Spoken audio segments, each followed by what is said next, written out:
The auctioneer knocked the rusted water tower down to Edna for $4, and Dale laughed loud enough for the whole courthouse steps to hear. He'd already taken the tractors, he'd already taken the 200 head of cattle, and 600 acres of black Kansas dirt his own father had broken with a mule team back in 1941. When the bidding finally came around to the one lot nobody wanted, a rusted tower nobody had climbed in 30 years, Dale grinned at his mother like he was doing her a kindness. "Might as well throw in the ladder, Judge," he said, and the crowd on the steps laughed with him. Vanessa didn't even look up from her phone. $4. That was the whole of what Edna Kessler walked away with that morning. Nobody standing on those courthouse steps knew what her husband had sealed up inside that tower, years before he ever let himself think about dying. It started, as most of Edna's mornings did that spring, with a pair of boots that weren't going anywhere. Walter's boots. Still by the back door, still caked at the heel with the same red mud he'd tracked in every evening for 43 years. Edna stepped around them the way she always did, careful, like waking a man who was only resting. She filled the watering can at the kitchen tap and carried it out to the fence line while the sky was still more gray than blue. The roses didn't care that Walter was gone. They still wanted water at 5:30, same as always. She worked down the row slow, one bush at a time, checking the canes for winter kill the way he'd taught her back when Eisenhower was president. Edna could tell a healthy cane from a dead one by feel alone, in the dark, without her glasses. 43 years does that. It teaches a woman things no deed or ledger ever bothers to write down. When she finished the roses, she walked the boundary line, same as every Sunday, out past the old fence post to where the survey stake used to sit before somebody pulled it sometime in the 90s and never bothered to reset it. She knew the exact spot anyway. She could have walked it blindfolded. It was maybe the one thing on this whole quarter section that still belonged only to her, that knowing. She was back at the kitchen table with her coffee going cold when Dale's truck pulled in. He came through the door without knocking, same as he'd done since he was 17. Vanessa followed a step behind him in a coat that cost more than Edna's whole winter wardrobe, her phone already up at her ear. "Mom, you ready?" Dale said. "Court opens at 9. We don't want to be late for your own auction." "It's not my auction," Edna said. "It's your father's estate. Same thing now." He said it easy, like it cost him nothing. Larkspur Hollow didn't have much of a courthouse, just a squat limestone building 2 blocks off Old Route 36, the kind of town where the grain elevator had been shut since the Pruitt family sold out in the 80s and everybody still called it the Pruitt elevator anyway. The auctioneer was a heavy-set man named Curtis Boyle, who did every farm sale for 60 miles in any direction, and he set up his folding table on the courthouse steps at 10 minutes to 9, same as he'd done for 30 years of other people's worst mornings. A crowd gathered, farmers in seed corn caps, a few men from Prairie Sun Solar in city coats, standing off to one side like they already owned the ground under their boots. Roy Hutchins stood near the back, hands in his coat pockets, saying nothing, the way he'd said nothing at every sale in this county since he retired from surveying. He and Walter had run landlines together for 30 years. He'd come to stand for his friend one more time since his friend couldn't stand for himself.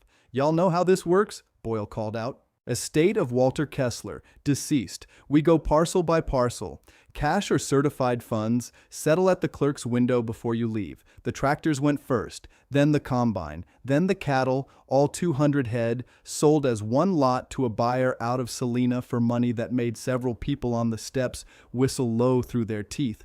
Dale stood up front the whole time, signing where the clerk pointed, shaking hands, already talking about closing dates like the deal was finished instead of just beginning.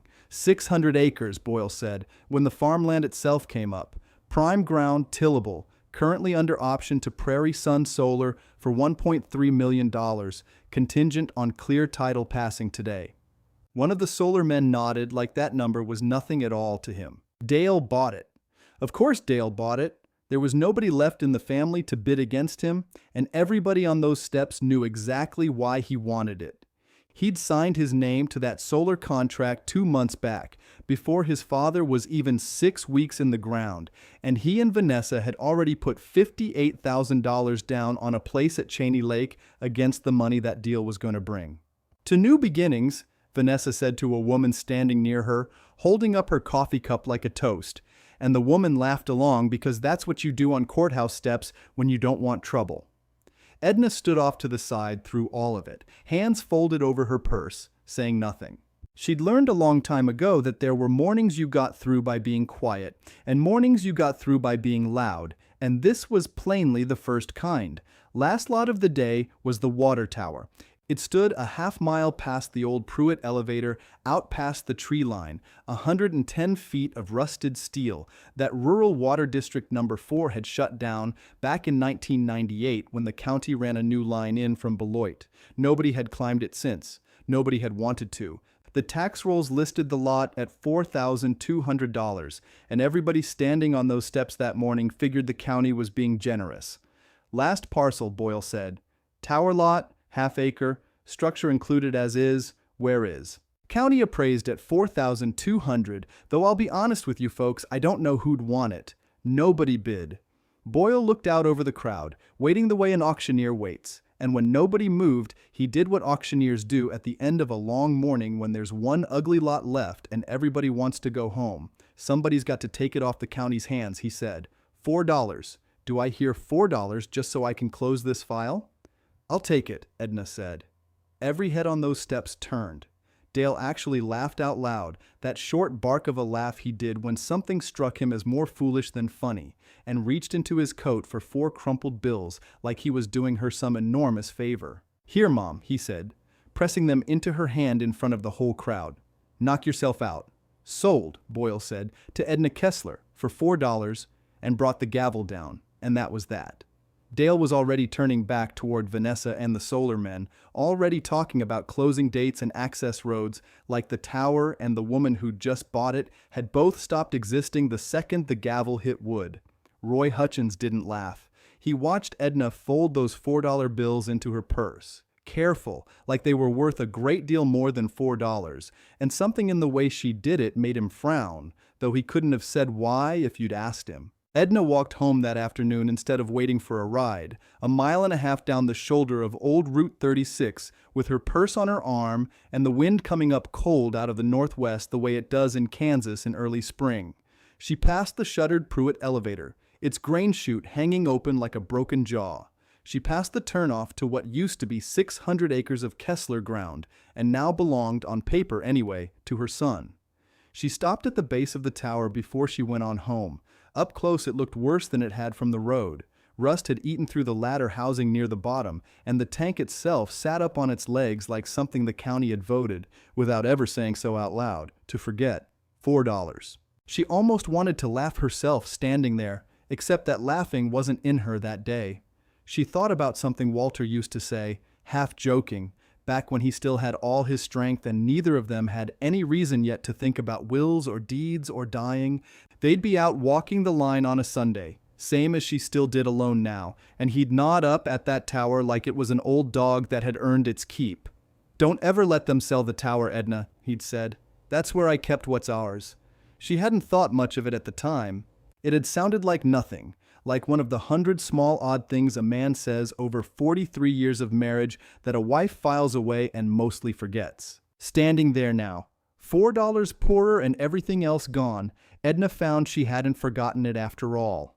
She put her hand flat against the cold rusted steel of the ladder housing, the way she might rest a hand on Walter's shoulder, and stood there a long moment in the wind before she turned and walked the rest of the way home to boots that weren't going anywhere, and a house that felt, for the first time in 43 years, like it belonged to nobody at all.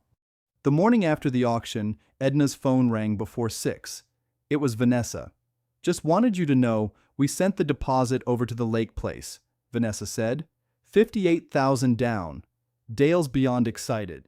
That's nice, Edna said. The solar people want to close by June. 1.3 million, Edna. Can you imagine? Edna looked out the kitchen window at the roses, still wet from her watering can.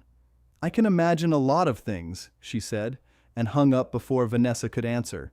She didn't mention the tower. Nobody had asked. Roy Hutchins showed up on a Tuesday, unannounced, the way he always did. He parked his old Ford at the end of Edna's drive and walked up with a rolled plat map under one arm, like a man carrying bad news he hadn't decided how to deliver yet. Got a minute, Edna? "I've got nothing but minutes now," she said, and let him in. She poured coffee. Roy sat at the kitchen table where Walter used to sit, same chair, and unrolled the plat map across the oilcloth. "Prairie Sun sent a survey crew out last week," he said, "marking the access road for that solar lease. I was out at my mailbox when they ran their line. And it doesn't sit right." He tapped the map with one thick finger. "Their access road cuts straight across the Northwest 40. Same 40 your Walter and I used to argue over with the county, back in '74. Edna sat down slow across from him. "I remember that fight," she said. "He never did let it go." "No," Roy said. "He surely didn't. Thing is, I went and pulled my old plat books last night. Same 40 acres. On the county's current map, it shows folded into the 600 your boy just sold. But my old book, the one from before they redrew everything in the '80s, it shows a different line. A line that never got moved on paper, just moved on the map." "Meaning what, Roy?" "Meaning maybe that 40 acres never legally left you and Walter," he said. "Meaning maybe somebody just assumed it did because nobody ever checked." Edna's coffee had gone cold in her hands. "Walter used to say something," she said, "about the tower. He said, 'Don't ever let them sell it. That's where I kept what's ours.'" Roy looked up at her. "He said that? More than once?" "Walter Kessler didn't say things twice by accident," Roy said. "Man chose every word like it cost him money." "There's a survey pin missing too," Roy said after a moment. "I've hunted the county records 3 times this month. Original 1962 pin for that corner. Not on any map I can find, like somebody pulled it and it just walked off." Edna set her cup down. "You think it's in that tower?" "I think," Roy said, "your husband didn't trust the county with much of anything, and he had 30 years to hide something someplace nobody'd ever think to look." Neither of them said anything for a moment. Outside, the wind moved through the bare cottonwoods along the fence line. "I'm going out there," Edna said. "I'll drive you." "No," she said. "I want to walk it. Same as always." She left the house that afternoon in her good cardigan, buttoned against the wind, her handbag over one arm like she was headed to church instead of a rusted tower nobody had climbed in 30 years. She walked the same half-mile she'd walked 1,000 times, past the shuttered Pruitt elevator, its grain chute still hanging open, past the turnoff that used to lead to Kessler Ground and now, on paper, led to Dale's. The tower stood up against a gray sky, legs planted in dead grass, the latter housing eaten through with rust near the bottom, same as she remembered. Edna set her handbag down in the grass and knelt at the base of it. Her knees complained. She ignored them, same as she'd ignored a great many complaints that spring. There was a panel low on the housing, rusted at the edges, held by 2 bolts that had long since given up being bolts and were mostly just orange flakes. She worked her fingers under the lip of it. It didn't move. She thought of Walter's hands. 43 years of watching those hands fix things nobody else could fix, patient, unhurried, like the machine owed him nothing and he owed it the same. She set her jaw and pulled again, steady, not yanking. The panel gave with a groan and a shower of rust flakes and swung open on a hinge that hadn't turned since Nixon was president. Behind it sat a tin utility box, welded into the housing itself, small, maybe the size of a bread loaf, painted county green once and mostly rust now. Edna's hands were shaking. She told herself it was the cold. The box had a simple hasp, no lock, just a bent nail through the loop like Walter used to do on the chicken coop when he'd lost the actual latch. She pulled the nail free and lifted the lid. Inside, wrapped in oilskin gone stiff and dark with age, sat a flat bundle tied with waxed cord. She didn't open it there. She sat back on her heels in the dead grass, the wind pulling at her cardigan, and held that bundle against her chest the way she might have held a sleeping child a long time ago, before any of this, before Dale grew into a man who signed his name to things he didn't fully own. "Well, Walter," she said out loud, "to nobody, to the tower, to the whole gray sky. I found it." She carried it home in her handbag, the oilskin bundle riding against her hip the whole mile and a half, and she did not open it until Roy Hutchins was sitting across from her again at that same kitchen table, because some things, she decided, a person shouldn't look at alone. Roy came within the hour. He'd have come faster if his truck went any faster. "You found something," he said before she'd even gotten the door shut behind him. "I found something." She set the oilskin bundle on the table between them. careful, the way a woman sets down a thing she isn't sure is real yet. Roy didn't reach for it. He waited for her. Edna untied the waxed cord with fingers that had gone stiff from the cold and folded back the oilskin. Inside was a long envelope, brittle at the corners, the paper gone the color of weak tea, and beside it, small and heavy in her palm when she lifted it out, a brass survey pin, stamped with numbers worn faint but still readable if you knew to look. Roy picked up the pin first. He turned it over once, twice, and went very still. "That's it," he said, quiet. "That's the 1962 corner pin. I've been hunting 3 weeks for this exact piece of brass. You're certain? I ran landlines for 30 years, Edna. I know a pin when I hold one." He set it down like it might crack. "Open the envelope." She did. The paper inside was old in a way that made her careful, folded 3 times. The ink faded to brown, but the hand still clear. Careful cursive official language across the top. Edna read the first line out loud, slow, because her eyes weren't what they used to be and because some sentences deserved to be spoken rather than skimmed. "Homestead patent," she read. "Northwest quarter of the Northwest quarter, Section 11, Township 4, granted 1892, and reissued survey, 1962, Walter A. Kessler and Edna M. Kessler, joint tenants." She looked up at Roy. 40 acres, she said. "The same 40, Roy said. The exact same 40 that Solar Road wants to cut across." He sat back slow in his chair, like the weight of it had just reached him. "Edna, this was never sold. This was never even in the estate. This has had your name on it since before Dale was born." "He never told me he had this," Edna said. 43 years, and he never once said." "He told you," Roy said gently. "He told you not to sell the tower. That's exactly what he told you." Edna sat with that for a long moment, the brittle old patent flat on the oilcloth between them, the brass pin catching the kitchen light. "Dale spent $58,000, she said slowly, "on a lake house, against ground that was never his to sell in the first place." Roy didn't smile, not exactly. But something in his face eased, the way a man's face eases when a fight he's carried a long time finally has a place to land. "There's a solar company signing papers on this," he said, "and a courthouse 2 blocks from here where they're fixing to sign them." Edna folded the patent back along its old creases, slow and careful, and looked at Roy Hutchins across her kitchen table.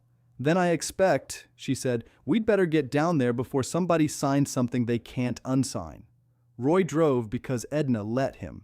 That was the first small concession she made that day, and Roy knew enough not to comment on it.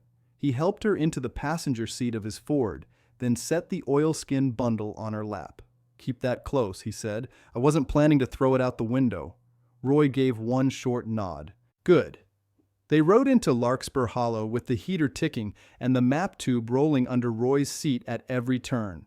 The courthouse sat where it always had, 2 blocks off Old Route 36, square and tan and tired, with the flag snapping hard above the east steps. Those were the same steps where Dale had laughed. Edna looked at them as Roy pulled to the curb. "Want the back entrance?" he asked. "No." He shut the engine off. Inside, the courthouse smelled of floor wax, old paper, and coffee burned too long. Edna had known that smell since she was a young woman paying taxes with Walter beside her. Back then, Walter always carried the papers and Edna carried the checkbook. They had split things that way. Now she carried both. The recorder's office was open. A woman named Marcy Voss sat behind the counter with glasses on a chain and a stack of lien releases in front of her. She had been 2 grades behind Dale in school, and she had once bought tomatoes from Edna at the church supper for $3 a basket. Marcy looked up. "Edna," she said. "Roy." "Morning, Marcy," Roy said. Edna set the old envelope on the counter. Marcy's expression changed before she touched it. County clerks see enough paper to know when something has weight. "What have you got there?" she asked. "Something Walter saved," Edna said. Marcy came around from behind the counter. "May I?"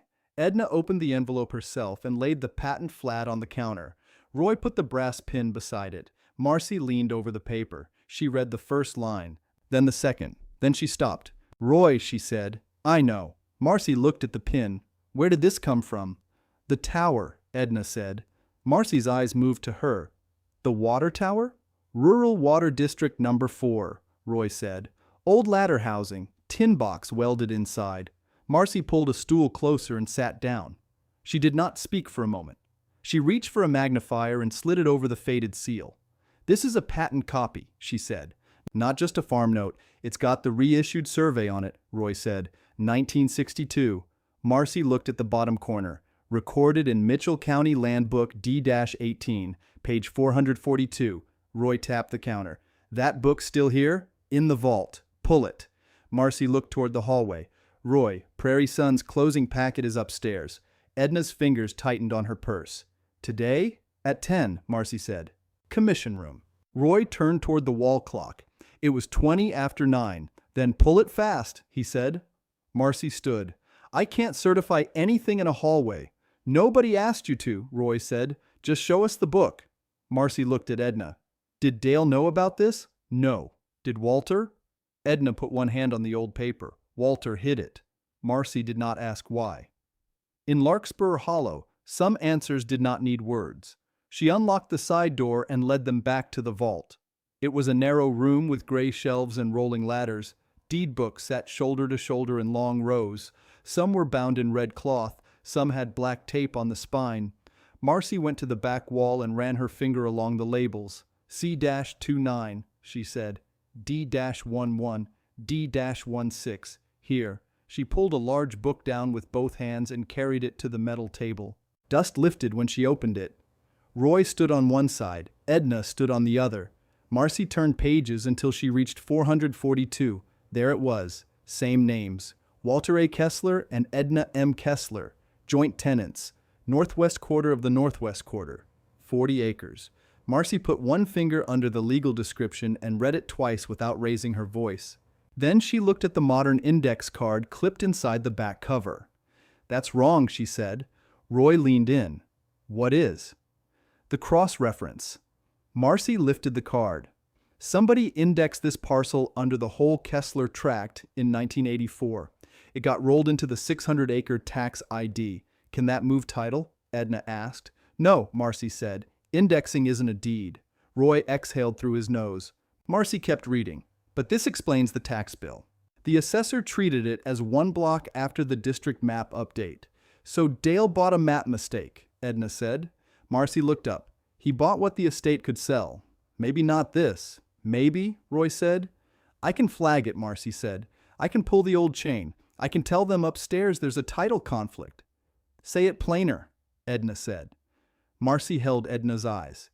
If this chain is what it looks like, Prairie Sun can't close clean today. Edna nodded once. Then tell them. Marcy closed the book with care. I'll make a copy.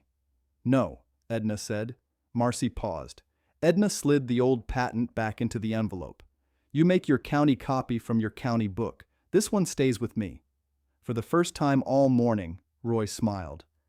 That's Walter talking, he said. No, Edna said. That's me. Marcy made the copy from Land Book D-18 and stamped it with a blue seal. The sound of that stamp hitting paper carried through the vault. Thump. That was the first official sound the old 40 acres had made in a long time. Upstairs, the commission room door stood open. Voices came from inside. Dale's was the loudest. Access is already staked, he was saying. We're not talking about a hard piece of ground here. It's pasture edge and field road. A man's voice answered. The lender still wants title cleared. It is cleared, Dale said. We had the auction. Roy stopped at the doorway. Edna kept walking.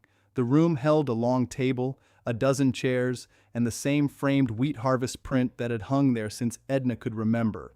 Dale sat near the head of the table in a navy sport coat. Vanessa sat beside him, her phone face up near her hand. Two Prairie Sun men sat across from them.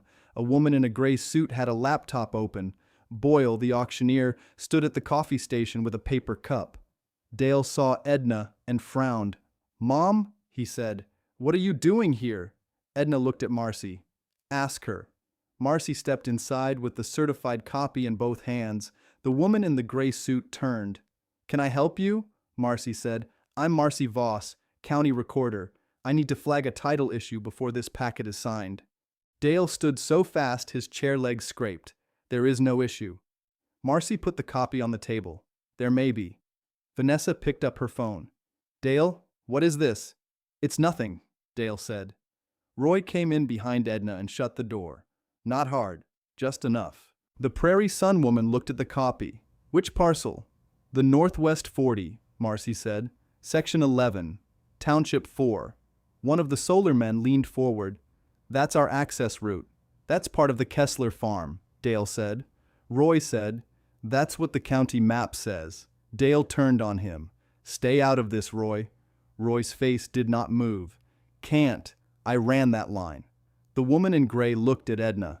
And you are? Edna Kessler. Seller's mother? The woman asked. Owner, Edna said. The room went quiet enough for the heater vent to be heard. Dale laughed once, but it landed poorly. Owner of a water tower, he said. That's all. Edna opened her purse and took out the old envelope. She did not put it down yet. Boyle lowered his coffee cup. Vanessa whispered, Dale. The gray-suited woman looked from Edna to the envelope. Mrs. Kessler? Is that an original document? Yes, Marcy said, and the county book matches it. Dale slapped a hand on the table. This is ridiculous. The estate sold the land. I paid for it. Roy stepped closer. You paid for 600 acres as described by the estate. That's the land. Not if the estate didn't own 40 of it. Dale stared at him. You always wanted Dad's fights to matter. Roy's voice stayed low. This one does. The Prairie Sun woman turned to Marcy. Is there a deed out of Walter and Edna Kessler for that 40? I haven't found one, Marcy said. The index suggests it was rolled administratively. That doesn't convey title. Dale looked at Boyle. You sold it to me? Boyle held both hands up. I sold what the court listed. Then fix the listing. Marcy said, that isn't how title works. Dale's face reddened. We have a contract. The solar man beside the laptop spoke for the first time. A contract contingent on clear title. Vanessa set her phone down slowly. How long to clear it? She asked.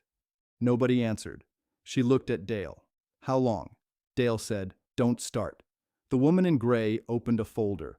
Our option requires insurable title and unblocked access. If a third party owns the access parcel, we pause. Third party? Dale said. She's my mother. Edna looked at him. That didn't trouble you at the auction. His mouth closed. Roy glanced at Edna. He gave her a small nod. Marcy said, there is another issue. Dale turned. Of course there is. Marcy looked down at her copy. The survey pin attached to the 1962 reissue was missing from current records. Roy took the brass pin from his coat pocket and set it on the table. It made a small, solid sound. The older Prairie Sun man leaned closer. Is that original? Roy said. Stamped 1962. Corner marker. Same number series. Where was it? The woman asked. Edna said, in the tower. Dale shook his head. That's impossible. Not really, Roy said. Your father trusted steel more than filing cabinets. Boyle walked over now, coffee forgotten. Edna, he said, you found this after the sale? After you sold me the tower for $4. Boyle looked down at the pin. Well, that was all he had. Vanessa stood. Dale, we used the deposit. The words came out sharp, not loud. Dale said, sit down. We used it, she said again. 58,000. The Prairie Sun woman looked up. Dale's jaw tightened. That's private. The woman closed her folder halfway. Not if you're relying on our close. Edna had not meant to feel anything at Vanessa's panic, but she did. Not pity, not pleasure either. Just recognition. Money spent before it was earned has a way of making people mean. Dale leaned across the table toward Edna. Mom, don't do this here. Edna's hand stayed on the envelope. Where would you prefer? At home. You didn't come home. That's unfair. No, she said. It's accurate. The older solar man rubbed his forehead. Counsel, can we proceed around the parcel? The woman in gray shook her head. Not with the access road staked there. We can reroute, Dale said. Roy answered. Across the creek bed, we'll build a culvert. With whose permit? Dale glared. Roy did not blink. That draw floods every April. The solar man looked at his site plan. The alternate path adds length. How much? Vanessa asked. The woman in gray tapped keys. Engineering estimated $280,000 for revised grading and road base. Vanessa sat down. Dale said, "That's not final. It is enough to pause," the woman said. Marcy folded her hands. "I recommend no signatures today." Dale turned toward Edna again, and this time his voice changed. It got smaller, which almost made it worse. "You wouldn't cost your own son this deal." Edna looked at him for a long second. "Son," she said, "you cost me my home ground for breakfast." He flinched. Only a little. She placed the old patent on the table. Not the copy, the old one. The paper lay there under the fluorescent lights, thin and brown and stubborn. Everyone looked at it, even Dale. The gray-suited woman did not touch it until Edna nodded. Then she leaned over and read the names. "Walter A. Kessler and Edna M. Kessler," she said. Vanessa's lips parted. Dale stared at the paper as if the letters might rearrange themselves. Roy pointed to the lower corner. "D-18, page 442. Marcy said, "Confirmed." The lawyer read the legal description, then looked at the site plan. She put her finger on the access road. "This is the same parcel." "Yes," Roy said. "This 40 was never part of the probate inventory?" Marcy answered, "Not as a separate parcel. Was Mrs. Kessler notified of any transfer?" "No." Dale said, "Dad handled all that." Roy's eyes hardened. "Walter didn't transfer it." "You don't know that." "I know a deed when it exists," Roy said, "and I know when it doesn't." The lawyer turned to Dale. "Mr. Kessler, our agreement requires seller representation that no unlisted owner has a claim to access property." Dale said nothing. She continued, "You signed that representation." Vanessa looked at him. "Dale." He snapped, "I didn't know." Edna said, "You didn't check." That one landed. Dale's face went still in the way it had when he was a boy caught with a cracked window and a ball under his bed. For 1 second, Edna saw the child. Then the man returned. "Fine," he said. "What do you want?" Roy muttered. "There he is." Edna heard him but did not smile. The lawyer closed her laptop halfway. "Mrs. Kessler, Prairie Son may need to speak with you separately." Dale pointed at her. "No, she isn't doing a side deal," the older solar man said. "She owns the access." Allegedly. Marcy said, "Dale." He turned on her. "Don't." Marcy's voice stayed even. "The book says what it says." Dale looked around the room. He had expected allies there. He found paper instead. Boyle cleared his throat. "I should notify the estate attorney." "You do that," the lawyer said. Dale took his phone out. His hand shook as he scrolled. Vanessa watched him, then looked at Edna. For once, Vanessa's voice was not bright. "Did you know before the auction?" "No." "Then why buy the tower?" Edna folded the envelope flap down. "Because Walter asked me to." Vanessa swallowed. "For $4, yes." Boyle looked at the floor. The Prairie Sun lawyer stood. "We are suspending today's signing pending title review." Dale said, "You can't just walk." "We can pause," she said. "And we are." The older solar man gathered the site plans. "We'll need a revised opinion by counsel," Vanessa whispered. "The lake place won't wait." Dale said, "Stop saying that." Edna picked up the patent and slid it back into the envelope. Dale stepped toward her. "Leave that here." Roy moved once, just enough to stand between them. "Careful," he said. Dale stopped. Roy's signature line was always short. Edna had heard him use it with bulls, bankers, and boys on four-wheelers. It worked best when he barely raised his voice. "Careful." Dale looked past him. "Mom, we can settle this." Edna put the envelope in her purse. "You can call me Mrs. Kessler in this room." His face changed again. The lawyer looked down at her notes. Marcy looked at the table. Boyle pretended to study his coffee lid. Vanessa stared at Edna with something close to fear. Edna turned to Marcy. "What do I need now?" Marcy answered at once. "A title attorney, a surveyor, and certified copies. Roy knows surveyors." Roy said, "I know one who still answers my calls." The lawyer handed Edna a card. "Have your attorney contact me." Edna took it. "I don't have one. You need one." Dale gave a bitter laugh. "With what money?" The room heard it. Every person. Edna looked at her son. Then she reached into her purse, took out the 4 crumpled bills he had handed her on the courthouse steps, and laid them on the table beside the site plan. Start with these, she said. No one laughed. Dale looked at the bills, then at her. Edna left them there. She walked out with Roy beside her and Marcy behind them carrying the certified copy. No one stopped her. The hallway seemed longer than before, but Edna did not slow down. At the stair landing, Boyle caught up. "Edna," he said. She turned. He held his hat in both hands. "I didn't know. I believe that. I made light of it." "You did." He swallowed. "I'm sorry." Edna looked at him. "Then record that tower sale clean." "I will, and don't lose the receipt." Boyle nodded. "No, ma'am." Outside, the wind had shifted. Roy unlocked the truck but did not open the door yet. "You all right?" he asked. "No." He nodded. "Fair?" Then Edna surprised him. "Take me to the bank." Roy looked at her. "Now?" "Yes." "What for?" "I need a lawyer," she said, "and I have $37 in checking." Roy's mouth tightened. "Edna, don't start. I wasn't. You were about to." He took his hand off the truck door and reached into his coat. "Walter once lent me $200 for a clutch. I never paid him interest. I don't want charity." "Good," Roy said. "This ain't charity. It's bad bookkeeping corrected late." He took out a folded check and held it toward her. Edna did not take it. "How much?" "500. "No." "Then make it a loan." "Roy, make it a loan," he said again. "Put a note on my kitchen table if you need the paper to feel proper." Edna looked at the check. Then she looked toward the courthouse doors. Through the glass, she could see Dale pacing inside with his phone to his ear. Vanessa stood apart from him now, arms folded tight. Edna took the check.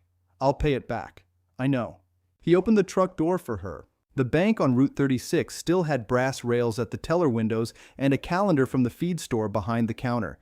Edna had not taken a loan in 22 years. Walter had hated interest. He would rather mend a belt 3 times than finance a new machine. A young teller named Cassie recognized her. "Mrs. Kessler," she said, "I'm sorry about Walter." "Thank you." Cassie looked at Roy, then at the envelope under Edna's arm. "What can I do?" "I need a cashier's check for a title attorney." Cassie typed. "Amount?" Edna glanced at Roy's check. 500. Cassie lowered her voice. "There's a $40 fee." Edna blinked. "For a cashier's check?" "Yes, ma'am." Roy started to speak. Edna lifted a finger. He stopped. Cassie looked at the screen, then leaned closer. "Actually," she said, "Mr. Laird can waive that." "Can he?" "For farm title matters, maybe." She stood and went to the glass office behind the lobby. A gray-haired banker came out a minute later. Edna knew him only as Mr. Laird. Walter had called him a pencil with shoes, but never to his face. "Mrs. Kessler," he said, "Cassie says you need a cashier's check." "That's right." "For land council?" "That's right." His eyes dropped to the old envelope. "Kessler land?" "Some of it." He studied her for a moment. "I'll waive the fee." "Why?" "Because Walter once showed me where my south fence was wrong," he said. "Saved me from suing the wrong neighbor." Roy gave a low chuckle. Edna nodded. "Thank you." Mr. Laird leaned closer. "You want a name?" "I do." He wrote one on a bank slip. "Linda Caro," he said. "Beloit. She does quiet work. Costs more than 500, but she'll take a first meeting." Edna took the slip. "How much more?" 200 an hour. Edna folded the paper once. "Then she'll need to talk fast." Roy laughed despite himself. Cassie made the check. When she slid it through the window, there was no fee on the receipt. Edna put both papers in her purse with the patent. By the time Roy drove her home, a white pickup sat in her driveway. Dale. He was leaning against the porch post, phone in hand, looking at Walter's boots by the door through the screen. Roy parked behind him. "Want me to stay?" he asked. "Yes," Edna said. That was the second concession. Dale straightened as they got out. "We need to talk," he said. Edna walked past him and unlocked the door. "Then talk where your father can hear." Dale looked at the boots. His eyes flicked away. Inside, Edna set her purse on the kitchen table. Roy stayed near the sink. Dale stood by the chair Walter used to use but did not sit in it. Prairie Sun paused the wire, Dale said. Edna took off her cardigan. "I heard. They want a title memo by Friday. Then get one." "Mom." She faced him. He looked tired now. Anger had drained some, and worry had filled the space. "Vanessa and I could lose the lake deposit." "How much?" "You know how much." "Say it." His jaw worked. $58,000. Roy looked out the kitchen window. Edna said, "And how much did you leave me?" Dale rubbed his forehead. "It wasn't like that. It was exactly like that. The will was Dad's. The choices after it were yours." He had no answer. She opened the cupboard and took down 3 cups. Habit. Then she put one back. Dale saw it. "That's fair," he said. "No," Edna said. "It's just accurate." He pulled a folded paper from his jacket and set it on the table. "Prairie Sun might buy an easement from you." Roy turned from the sink. "Already?" Dale's eyes stayed on Edna. "Their lawyer called mine." "You have a lawyer now?" Edna asked. "A state lawyer." "Not yours then." He ignored that. "They need access. You have leverage." "That's a fine word for ownership." Dale looked pained. "Don't make me the enemy." Edna filled the kettle. "I didn't. You walked into that room and embarrassed me." She set the kettle on the burner. "You did that when you signed what you hadn't checked." He stepped closer. Roy shifted and Dale stopped. "Mom, I can help you make a good deal." Edna looked at him over her shoulder. "You had that chance." "When?" "When the auctioneer asked who wanted the tower?" Dale's face hardened again. "Nobody wanted that tower." "Walter did. Dad hid things." "That's not noble." "No," Edna said, "but it was useful." The kettle began to click as the metal warmed. Dale looked around the kitchen. The roses were visible through the window, lined along the fence, still dark from morning water. Walter's chair sat square to the table. Nothing in the room had moved for Dale. That seemed to bother him. "Vanessa thinks you did this to punish us." Vanessa thinks loudly. "She isn't wrong about everything." "No," Edna said. "She was right about the deposit." Dale ran a hand through his hair. "If this deal falls apart, I can't carry the farm note. You bought the farm at auction. I bought it because it made sense. For you. For all of us." Edna turned off the burner before the kettle boiled. "Don't put me in that word now." Dale looked down. Roy said quietly, "Careful." Dale looked at him. "That's getting old," Roy said. "So am I." Edna almost smiled. Almost. Dale took a breath. "What do you want from me?" "The truth." "About what? Who told you the Northwest 40 was clear?" He blinked. That was the question he had not expected. "Nobody," he said. Edna waited. He looked toward the window. The map showed it. "Who showed you the map?" "The county GIS." Roy said, "Who printed it?" Dale glared at him, then looked back at Edna. Vanessa did. Edna nodded slowly. Dale said, "She pulled the tax card too." "It was all one ID." "Did you ask Marcy?" "No." "Did you ask Roy?" "No." "Did you ask me?" Dale's voice dropped. "No." The word hung there. That was not the full truth, but it was the first useful one. Edna picked up the paper he had brought and looked at it. It was an easement sketch. Prairie Sun had already drawn her 40 in yellow. "How much?" she asked. Dale hesitated. "Say it." "Initial offer is $20,000 for permanent access." Roy laughed once. Insulting. Dale snapped, "It's a road." Roy came to the table and tapped the yellow strip. "It's the road. Without it, that $1.3 million sits in a drawer." Edna looked at the sketch. $20,000.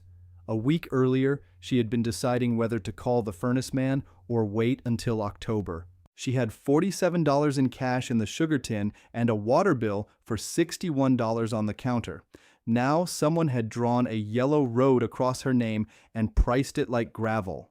She folded the sketch and handed it back. "Tell them no." Dale's face went pale. "You haven't even hired counsel. I hired my answer." "Mom?" "No." He stood there with the paper in his hand. Roy said, "You heard her." Dale backed toward the door. "This isn't over." Edna said, "No." It finally started. He left without slamming the door. That was something, though not much. His truck backed out too fast, spraying gravel against the ditch grass. Edna watched until it turned onto Route 36 toward town. Roy stayed quiet. After a minute, Edna said, "Linda Caro." Roy nodded. "Beloit, you'll drive?" "Yes." "Tomorrow?" "Today," Roy said. "Paper doesn't rest." Edna picked up her purse again. Her hands were steady now. Not because she was calm, because the thing in front of her had become plain. Walter had left her paper, but paper was only useful if someone made it stand up in daylight. At the door, She paused by the boots. For 1 second, she put her hand on the back of Walter's chair. Then she took the old patent, the certified copy, the bank slip with Linda Caro's name, and Roy's $500 loan, and went out to fight for 40 acres everyone else had already spent. Linda Caro's office sat above a hardware store in Beloit, up one narrow flight that smelled of floor wax and key blanks. Roy parked at the curb and reached for Edna's purse before she could. "I can carry paper," she said. "I know, then let me." He handed it back. The brass bell over the hardware door rang when they stepped inside. A man behind the counter pointed up without being asked. "Caro's upstairs," he said. "She's expecting you." Edna stopped. "How?" Mr. Laird called. Roy looked at her. "Pencil with shoes moves quick. Don't call him that in town." They climbed slowly, not because Edna needed to, but because the stair treads were steep and narrow. At the top, a secretary sat at a metal desk with a phone under one ear and a stack of deed books beside her elbow. "Mrs. Kessler?" "Yes." Ms. Caro said, "Bring everything in." Linda Caro was not what Edna expected. She was small, brown-haired, and wore reading glasses on a chain. Her office had no leather chairs, just file cabinets, a long table, and county maps pinned flat to corkboard. She stood when Edna entered. "Mrs. Kessler," she said, "I'm sorry for your loss." "Thank you. Mr. Hutchins." "Linda."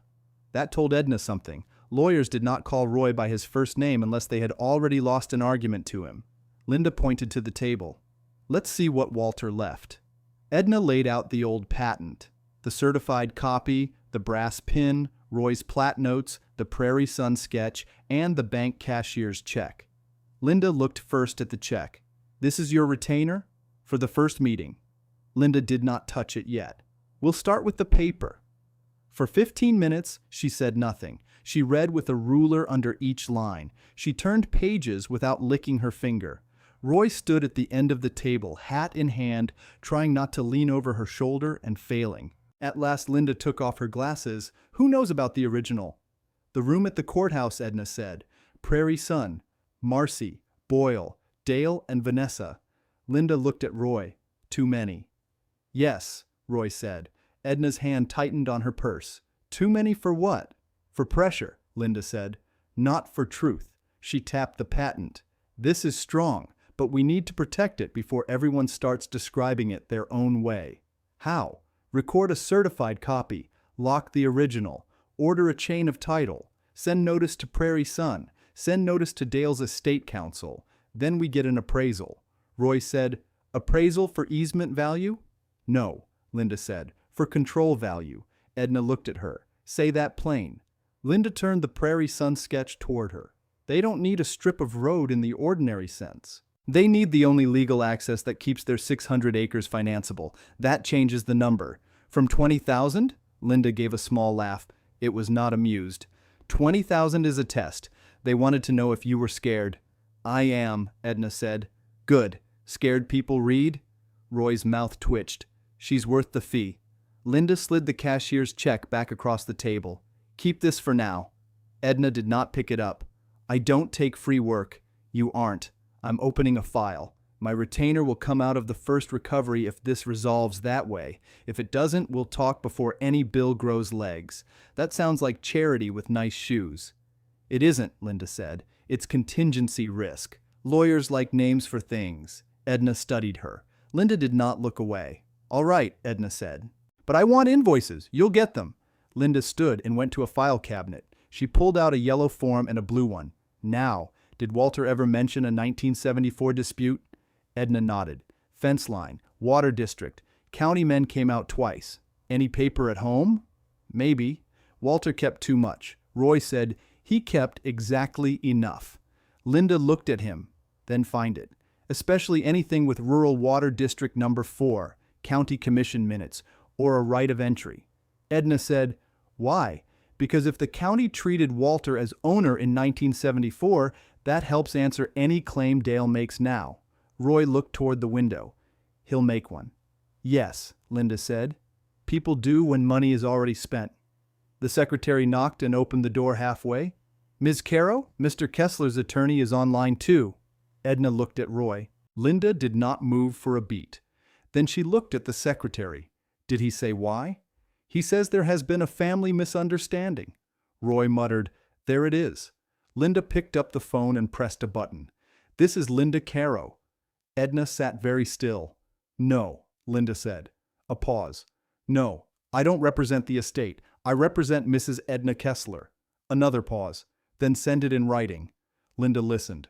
Her eyes moved once to Edna. "Mr. Voss, threats sound better on paper. Send it." She hung up. Roy said, "Fast." Linda folded her hands. "Dale's lawyer says the estate may seek an emergency order to stop you from clouding the sale." Edna frowned. "My own land is a cloud?" "To them, yes." "What kind of order?" "Temporary restraining order. Maybe a petition claiming you lack capacity to handle a transaction of this size." Roy's face changed. "That's low."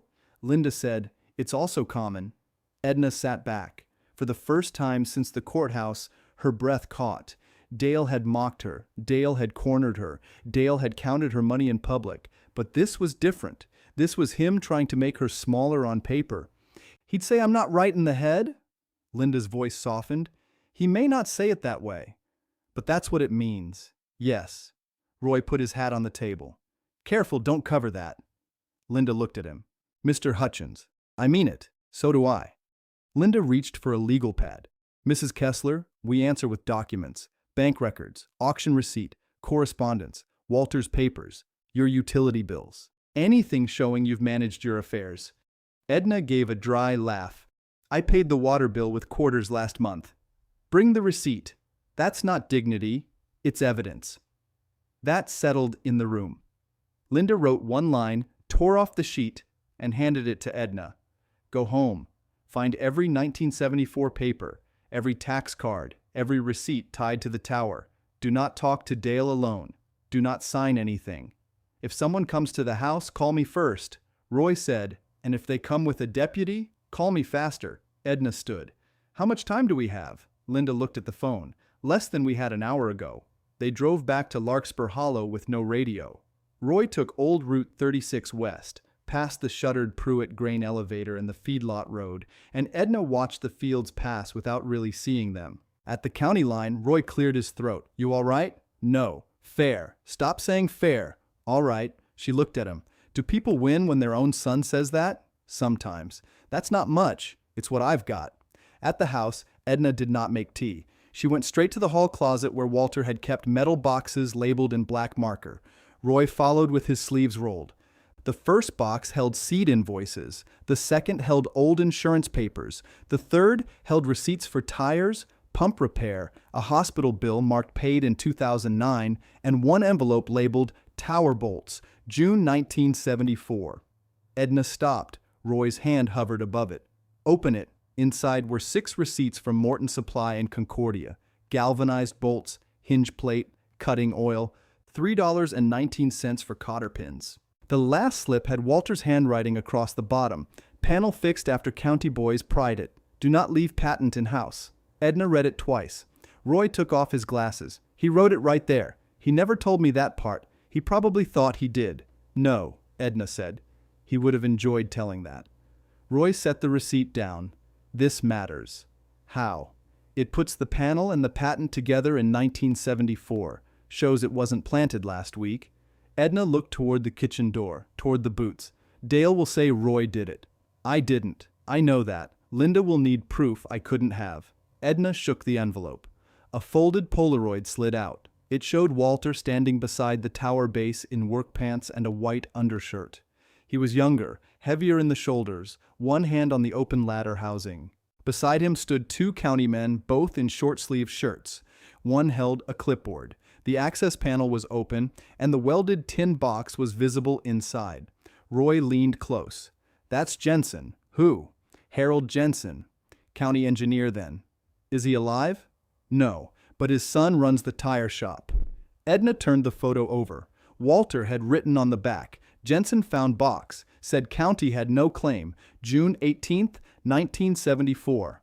Roy let out a slow breath. "Linda's going to like that." Edna put the Polaroid on the table. "Walter, you hard-headed man." The phone rang. Both of them looked at it. It rang again. Roy said, "Let it." Edna picked it up on the 3rd ring. "Kessler House." Dale's voice came sharp. Are you with a lawyer? Yes. You need to stop. No. Mom, this isn't a porch argument. This is legal. I noticed. Voss says you've been influenced. By whom? Roy. Roy rolled his eyes.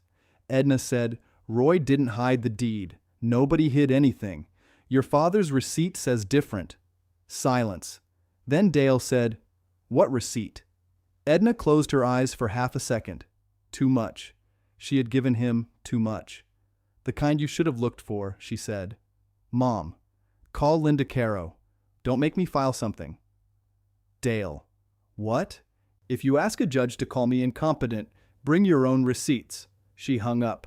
Roy pointed at the phone. That was a mistake and a good line. I know. Which part? Both. They spent the next hour sorting Walter's boxes. Edna found the 1998 Rural Water District No. 4 shutdown letter addressed to Walter A. Kessler and Edna M. Kessler, tower site owners. She found a property tax statement from 2003 with the tower lot listed at $4,200 and a separate handwritten note from the assessor asking Walter to confirm whether the old access lane was still in private ownership. Walter had written in the margin, always was. Roy drove the papers back to Linda before supper. Edna stayed home because her knees had begun to ache, and she would not let Roy see that. She put the documents in a grocery sack and tied the handles twice. Don't lose it, she said. Roy looked offended. I was county surveyor for 30 years, and you lost your house keys last week. Different system. Careful. He grinned. That's my word. For now. After he left, Edna watered the roses, though the ground did not need it. She did it because Walter had planted them crooked and then refused to move them. The hose coughed once, then ran clear. She held the spray low at the roots. A car slowed on Route 36. Edna looked up. Vanessa's black SUV turned into the drive. Edna shut off the hose. Vanessa got out wearing white pants in anger. She had a folder under one arm and a phone in the other hand. She looked at the roses first, as if they had insulted her. Where's Roy? Vanessa asked. Not here. Good. No, Edna said. Not good. Vanessa walked to the fence. Dale's upset. I expect he is. You know he barely slept. That makes two of us. Vanessa opened the folder and held out a paper. We want to settle before lawyers make this ugly. Edna did not take it. It's ugly now. This is a family proposal. Then say it. Vanessa pressed her lips together. You sign a limited access easement. Prairie Sun pays you $30,000 at closing. Dale keeps the main contract. We cover your utilities for 1 year. How much are my utilities? I don't know. Then you didn't offer much. Vanessa's jaw tightened. You don't understand what you're risking. I understand 30,000. It could be zero. Edna wrapped the hose around the stand. I had zero last week. That's not Dale's fault. Edna turned then. Whose is it? Vanessa shifted her folder to the other arm. Walter left a mess. Walter left a trail. He left a trap. No, Edna said. A trap catches the careless. Vanessa laughed once. You sound like Roy. Good. The word bothered Vanessa more than Edna expected. She looked toward the tower, visible beyond the south field, rust red against the afternoon. That thing is dangerous, Vanessa said. The tower? Yes, it's a liability. Prairie Sun has safety inspectors. They may require removal of what I own, if it affects access maybe. Edna walked to the porch and picked up the cordless phone from the rail. Then I'll call Linda. Vanessa stepped after her. Don't. Edna stopped. Vanessa's face was still hard, but the next words came lower. We used the deposit. I know. No, you don't know all of it. Edna waited. Vanessa looked at the road. We didn't just put money on the lake house. Dale paid off the combine note. He paid back crop inputs. He covered payroll. That farm was already stretched. Edna felt the old kitchen accounts line up in her head. Seed, fuel, herbicide, note interest, repairs. Walter had carried those numbers for years. Then Dale had carried them, badly and loudly. How much? Edna asked. Vanessa stared at her. Everything. Say a number. 112,000 from the option advance. Edna had to hold still to keep her face plain. Vanessa said, if Prairie Sun walks, he owes it back. To whom? The bridge lender. Edna blinked. Not the bank? No. Who? Vanessa did not answer. Edna knew then that this was not just a son cornered by greed. It was a son cornered by paperwork he had not shown his wife until too late, or a wife who had helped him hide it until the numbers turned. Who? Vanessa. Prairie Ridge Capital. Edna had never heard the name. That did not comfort her. Vanessa closed the folder. They can come after equipment. Then Dale should have read before he borrowed. You can still help him. I tried raising him. That's cruel. No, Edna said. It's a receipt. Vanessa's eyes shone, but she did not cry. He said you'd do this. He said you'd rather watch him lose everything than admit he was right.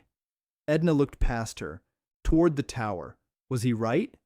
Vanessa said nothing. About the land, Edna said. About the tower. About me. Vanessa looked down. Edna picked up the folder from Vanessa's hand. I'll give this to Linda. It's only good until tomorrow at noon. That sounds like a sales flyer. It came from Voss. Then tell Voss I read slowly. Vanessa turned to leave. At the SUV door she stopped. Dale didn't know about the 40. Edna said he didn't want to know. Vanessa got in and backed out. She drove slower than Dale had. Edna watched until the SUV passed the Pruitt grain elevator and turned toward town. When Roy came back, his first words were not about Linda. Vanessa was here. Edna looked at him. How did you know? Tracks. She brakes too hard. You're nosy. Retired. She handed him the folder. He opened it at the kitchen table and read the first page. 30,000 and utilities. Roy snorted. Generous people always know the meter. There's more. She told him about Prairie Ridge Capital and the $112,000. Roy's face tightened with each word.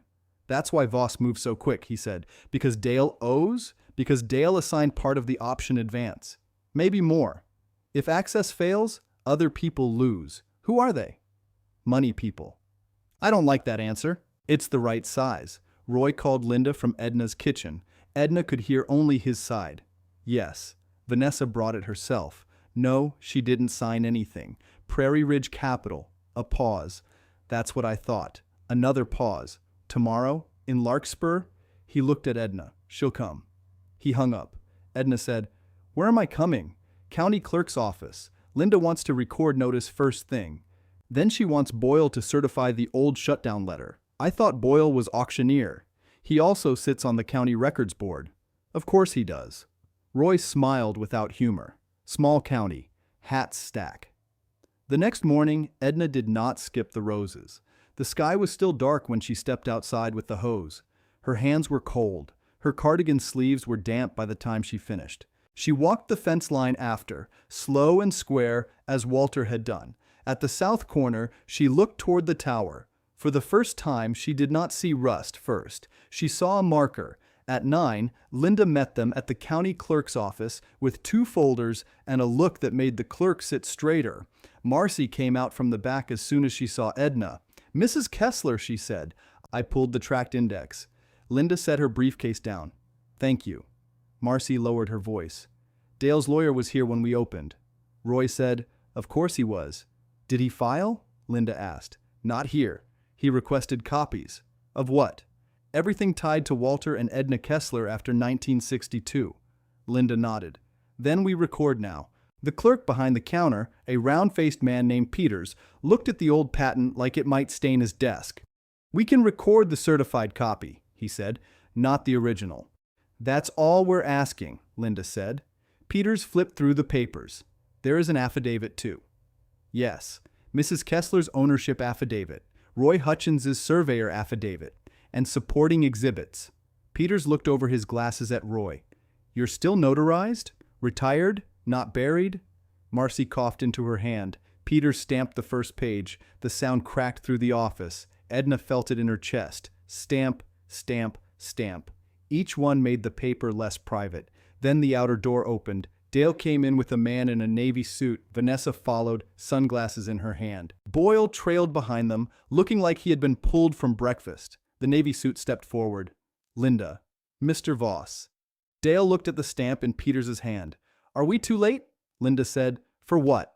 To keep this from becoming a mess. Roy said, You brought a shovel. Voss ignored him. Mrs. Kessler, my client is prepared to file for injunctive relief if you continue interfering with estate assets. Edna looked at Linda. Linda said, "You can answer." Edna faced Voss. "My land isn't an estate asset. That is disputed by people who didn't check." Dale's face flushed. "Mom, stop performing." Edna almost laughed. "I didn't bring an audience." Marcy stood by the side counter holding the tract book open. Peters held the stamp midair. Boyle had removed his hat. Two farmers waiting for vehicle tags had gone quiet. Voss took a paper from his folder. "We also have concerns about undue influence." Roy stepped forward. "Say my name if you mean it." Linda put a hand out. "Roy." Voss's mouth tightened. "Mr. Hutchins has a financial interest?" "No," Linda said. "He has a memory. Memories don't convey property." "No," Linda said. "Deeds do." Peters stamped the last page. Linda looked at the clerk. "Recording number?" Peters cleared his throat. "Book 219, page 884 through 902.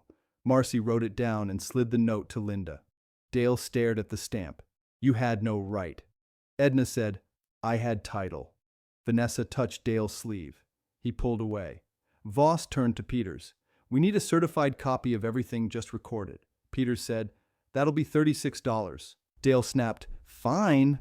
Edna opened her purse. She took out the 4 crumpled dollars from the courthouse table. She had picked them back up before leaving, not because she wanted them, but because Walter had never left money on a table. She placed them on the counter. "For my copy," she said. Peters looked confused. "It's more than that. I know." "Put it toward mine." Dale looked at the bills, then at her. His face held something worse than anger for a second. Recognition, maybe. Then it left. Voss laid a credit card on the counter. "Charge mine." Linda gathered Edna's file. "Mrs. Kessler, we're done here." Dale moved into the aisle. "No, we're not." Roy said, "Careful." Dale turned on him. "You keep saying that, and you keep needing it." Dale pointed at Edna's folder. "That paper doesn't fix what you've done." Edna held his eyes. "It fixes what you tried," Vanessa whispered. "Dale, don't." But Dale was past whispering. "You think Dad was some saint? He hid land from his own family." Edna's voice stayed level. "He hid it from men who pried panels open. He hid it from me. You were not born in 1974. That drew one short laugh from the vehicle tagline. Dale heard it. His neck reddened. Voss stepped between them. "We will see you in court," Linda said. "File clean, then." Outside, Roy opened Edna's truck door, but Edna did not get in. She stood on the sidewalk and watched Dale's lawyer talk into his phone. Vanessa stood near the courthouse steps, one hand over her stomach. "What's next?" Edna asked. Linda answered, "They file. We answer." Prairie Sun gets nervous. "Then everyone learns the price of guessing." "How long?" "No false comfort," Linda said. "Fast enough to hurt." Roy looked down Route 36. "Prairie Sun won't wait forever." "No," Linda said. "And lenders wait less." Edna looked at the certified recording receipt in her hand. Book 219, page 884. The numbers looked ordinary. That was the strange part. A life could turn on numbers no larger than a grocery total. "Mrs. Kessler," Linda said. Edna looked up. "Do you still have Walter's boots?" "By the door. Don't move them." "Why? If they claim you're confused, we show routine. We show continuity. We show you kept the household, the boundary, and the records." Roy nodded. "Roses too." "Yes," Linda said. "Roses too." Edna folded the receipt and put it inside her purse beside the patent. Back at the farm, there was a yellow paper taped to the front door. Roy reached it first. He read it and went still. Edna came up beside him. "What is it?" He peeled the tape carefully. "Notice of inspection," he said. "By who?" "Prairie Sun Safety Consultant. Tower structure and access route. Tomorrow morning at 8. Edna took the paper. At the bottom, in small print, it said denial of access may affect negotiations and site viability. Roy's jaw moved once. "They're coming onto your ground. With permission?" "They're asking like they already have it." Edna opened the screen door. Walter's boots waited inside. She looked from the boots to the tower beyond the field. "Then tomorrow," she said, "they can ask better." At 7:30 the next morning, Roy parked his pickup sideways across the lane that led from the gravel drive toward the tower. Edna stood on the porch with coffee in a chipped mug. Walter's boots were still by the door. She had not touched them. The roses were damp, the hose was coiled, her purse hung from her arm like she meant to go to church. Roy got out and leaned against his fender. "You're early," Edna said. "Inspection starts before inspectors arrive. That sounds made up. It is still true." He had brought orange flags, 2 wooden stakes, and a roll of yellow twine. He also had his old survey vest folded under one arm. It was faded, but the county seal still showed on the front pocket. Edna looked at it. "You miss wearing that?" "I miss people listening when I wore it." "They don't listen now? They listen. They just charge more." A white pickup turned off Route 36 at 5 minutes to 8. It had Prairie Sun Solar on the door in green letters.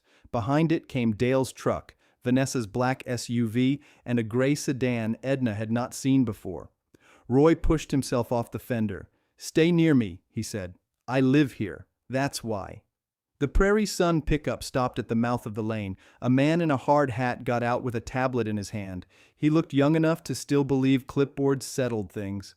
A second man got out slower. He wore boots, jeans, and a work shirt with the sleeves rolled up. Dale stepped from his truck before either one of them reached the porch. "Morning," Dale called. Edna did not answer him first. She walked down the steps and faced the man with the tablet. "Name?" He blinked. "Eric Mullen, safety consultant." "And him?" The older man touched his cap. "Neil Arbogast, Prairie Sun Land Acquisition." "Who gave you permission?" Eric looked at Dale. Dale said, "It's under the option." Linda's Buick came into the drive then, tires crunching slow over gravel. She parked behind Roy's truck and got out with a folder in her left hand. She did not hurry. That made everyone wait. "Which option?" Linda asked. Dale's mouth tightened. "Ours." "Then show the access clause." Voss climbed out of the gray sedan. His suit looked wrong beside the ruts and fence wire. "Counselor," he said. "Mr. Voss." Eric shifted the tablet from one hand to the other. "We just need visual access. No disturbance." Edna looked at him. "You put tape on my door." Neil Arbogast glanced at Eric.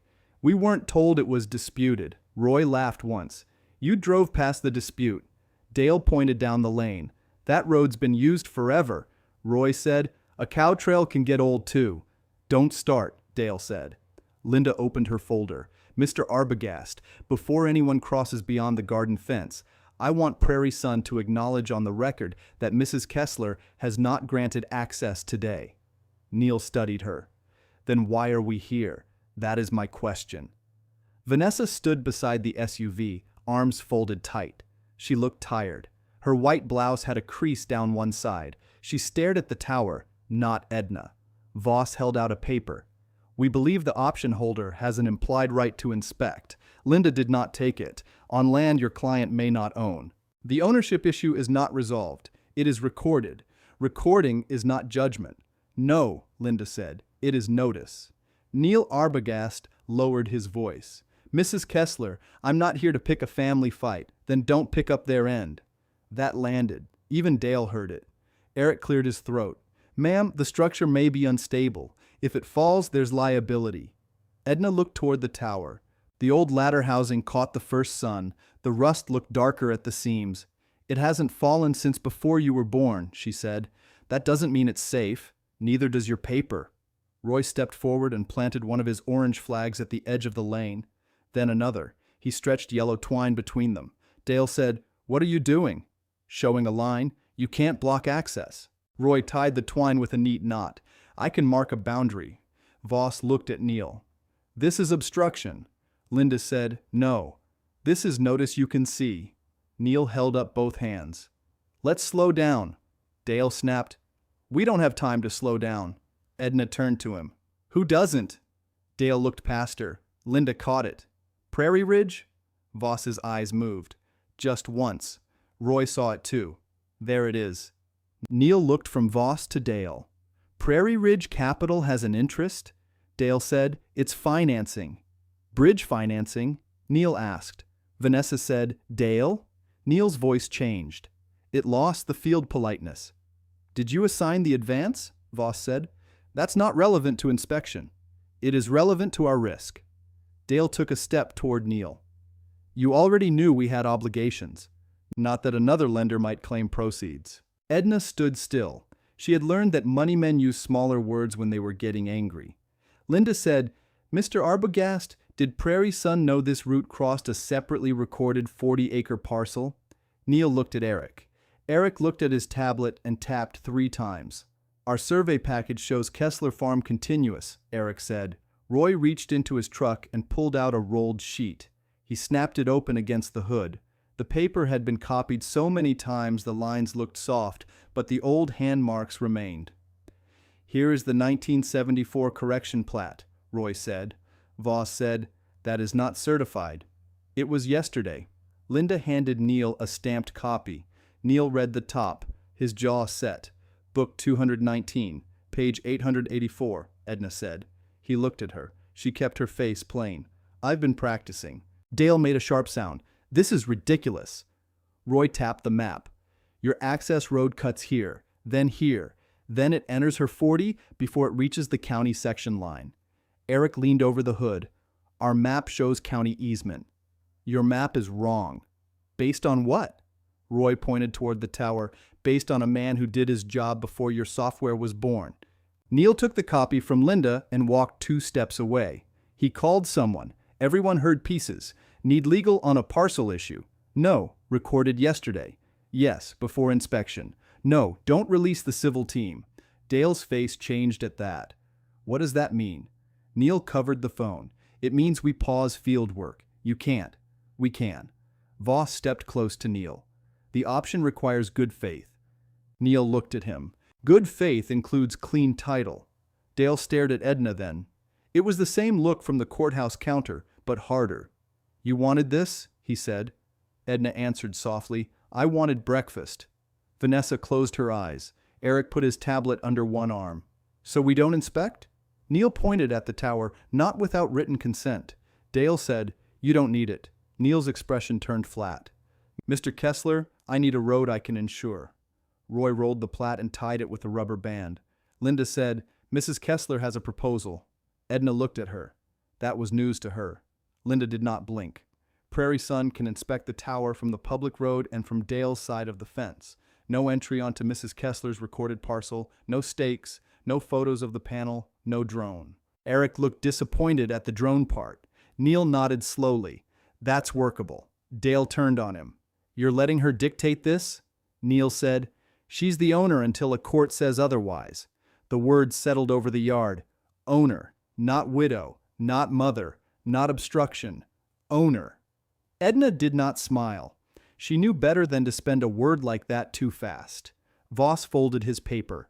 "We will seek emergency relief," Linda said. "Then bring all your assignments. Excuse me, Prairie Ridge. The option advance. Any collateral documents, all of it." Dale said, "That's private." Linda looked at him. "You brought it onto her porch." Neil walked back to the Prairie Sun truck. Eric followed. They stopped at the road and took long-distance photos from beside the mailbox. Roy watched every angle. Dale stayed by the lane, breathing hard.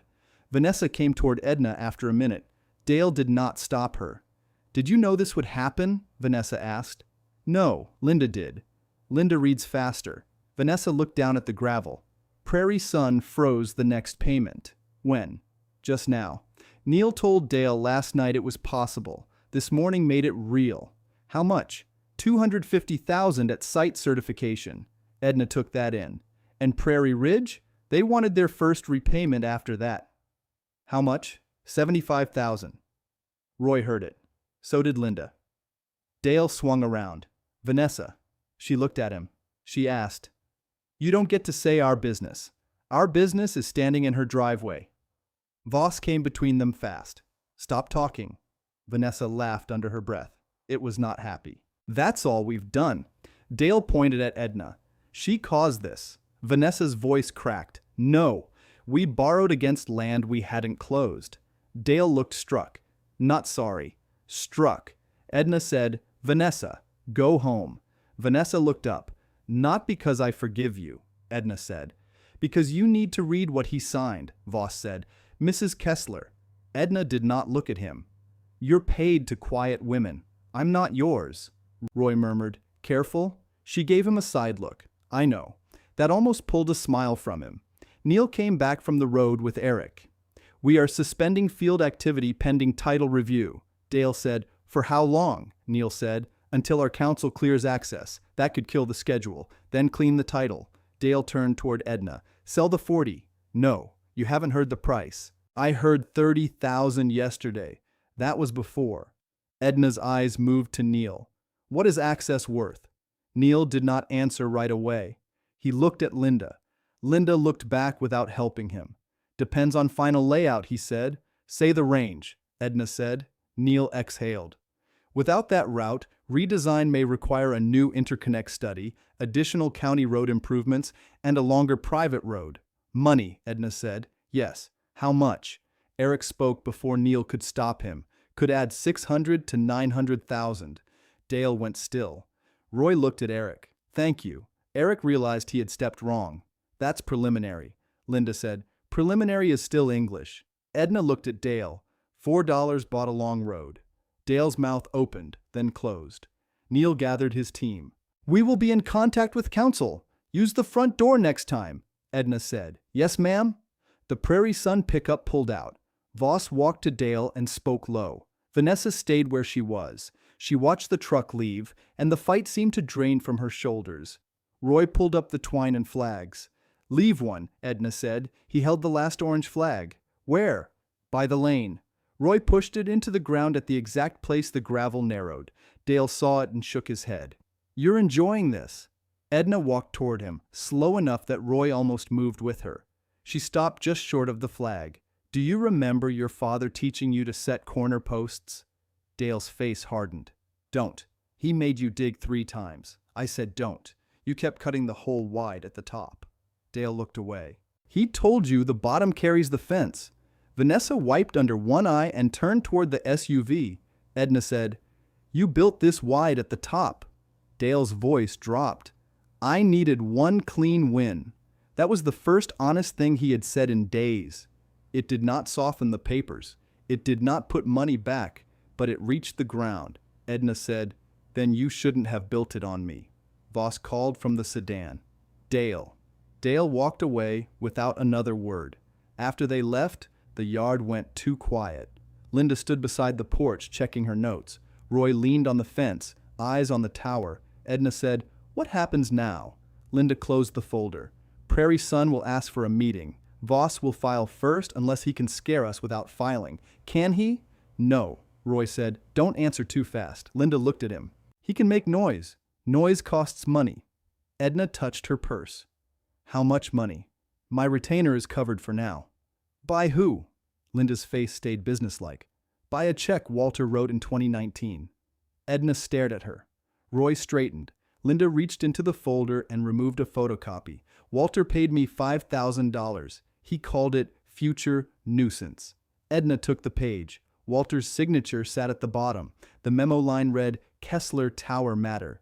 Her throat tightened, but she did not let the feeling run the room. "He didn't tell me," she said. Linda nodded. "He told me he might never need it." Roy looked at the copy. Stubborn man. Edna's thumb traced the memo line once. Linda said, "He also left instructions. Only if a legal claim touched the tower parcel." "What instructions?" "Keep you in the house. Record first, talk second." Edna gave a small nod. "That sounds like him. He trusted you to find the rest." "No," Edna said. "He trusted Roy to be nosy." Roy's grin came and went. Linda put the copy back. "This matters because Voss may try conservatorship next. He hinted at capacity. If he files, we answer fast." Edna looked toward the door. Walter's boots waited inside. "What do they ask for?" "Control of your property decisions." Roy swore under his breath. Linda said, "They may say you're being influenced. They may say you don't understand the transaction." Edna said, "I understood 600 to 900,000. "Good. Remember that." Roy walked to his truck. "I'll bring the boundary walk log." Edna turned. "The what?" "Walter kept a Sunday log with me for years." "He did? Not every Sunday." "Enough." Roy opened the truck door. "Dates, weather, fence condition, corner pins." He said, "Memories die faster than ink." Linda's eyebrows lifted. "Where is it?" "In my garage. Same shelf as 1974. "Bring it." Roy nodded. I'll get it before lunch." Edna watched him drive off, then followed Linda into the kitchen. Linda sat at the table without asking for tea. That meant something. "Tell me," Edna said. Linda placed a yellow legal pad between them. "If Voss files, we need your own statement ready. I don't like statements. No one does." "What do I say?" "The truth. Short." Edna sat opposite her. Linda clicked her pen. "Who pays your bills?" "I do." "From what account?" "Farm widow account at Larkspur State. Walter's pension check. Social Security. Grain rent from the East Strip until Dale changed it." Linda wrote. "Who manages your medicine?" "I do." "Who drives you?" "Me, unless Roy steals the road." Linda wrote that too. Edna frowned. "Don't write that. I won't use it." "Then why write it?" "It was funny." Edna almost smiled. Lawyers shouldn't make jokes on paper. Agreed. They worked for 40 minutes. Linda asked about taxes, groceries, doctor visits, the county clerk, Walter's rose bushes, and the Sunday boundary walk. Edna answered plain. She named exact numbers where she could. $29.80 for the last propane minimum. $52 for groceries when she bought coffee. $412 left in checking before Walter's pension posted. Linda did not pity her. That helped. Near 11, a truck door slammed outside. Roy came in without knocking, carrying a flat ledger with a cracked black cover. "Found it," he said. He laid it on the table like it weighed more than paper. Linda opened it carefully. The first page had Walter's block letters. Kessler boundary notes. Tower 40. Started April 1974.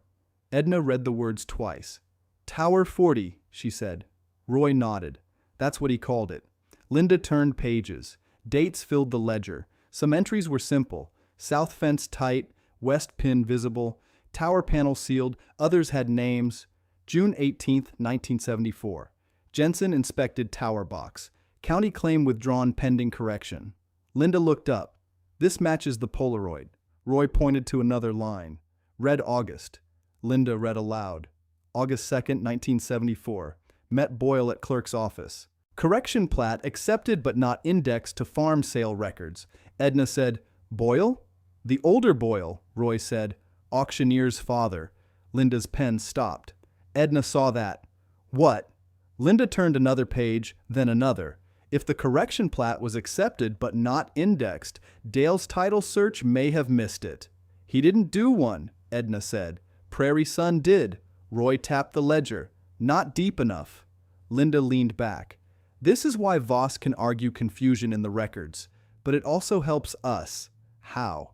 Because Walter noticed the problem while people were alive. Roy said, "And he wrote names." Linda nodded. "Names make old paper stand up." The phone rang. Edna looked at it. So did Roy. Linda answered it this time, pressing speaker without asking. Kessler residence, Linda Caro speaking. A woman said, "This is Marcy at the clerk's office." "Go ahead. Mr. Voss just filed a petition." Linda's face did not move. "For what?" "Temporary conservatorship and emergency injunction." Roy's hand closed on the back of a chair. Marcy continued, "Hearing at 4 today." Judge Bell moved it ahead because of the Prairie Sun schedule. Edna looked at the clock over the sink. 11:12. Linda said, "Is the petition public yet?" "I'm holding certified copies at the counter." He named Roy as undue influence. Roy said, "Of course he did." Marcy's voice softened. "He also says Mrs. Kessler is hiding estate assets." Edna looked at Walter's ledger. Linda said, "We'll be there by 1. Marcy hesitated. "Mrs. Kessler?" Edna leaned toward the phone. "Yes? Bring the ledger if you have one." Linda's eyes sharpened. "Why?" Marcy lowered her voice. "Because Voss requested the 1974 track book again. He didn't request the correction drawer." Roy smiled without warmth. "He doesn't know." Linda said, "Thank you, Marcy." "Don't thank me at work," Marcy said, and hung up. For a moment, nobody moved. Then Edna rose and walked to the sink. She washed her coffee mug, dried it, and put it in the cupboard. Roy watched her. "What are you doing?" "Leaving a clean kitchen." Linda closed the ledger. "Mrs. Kessler, this afternoon matters.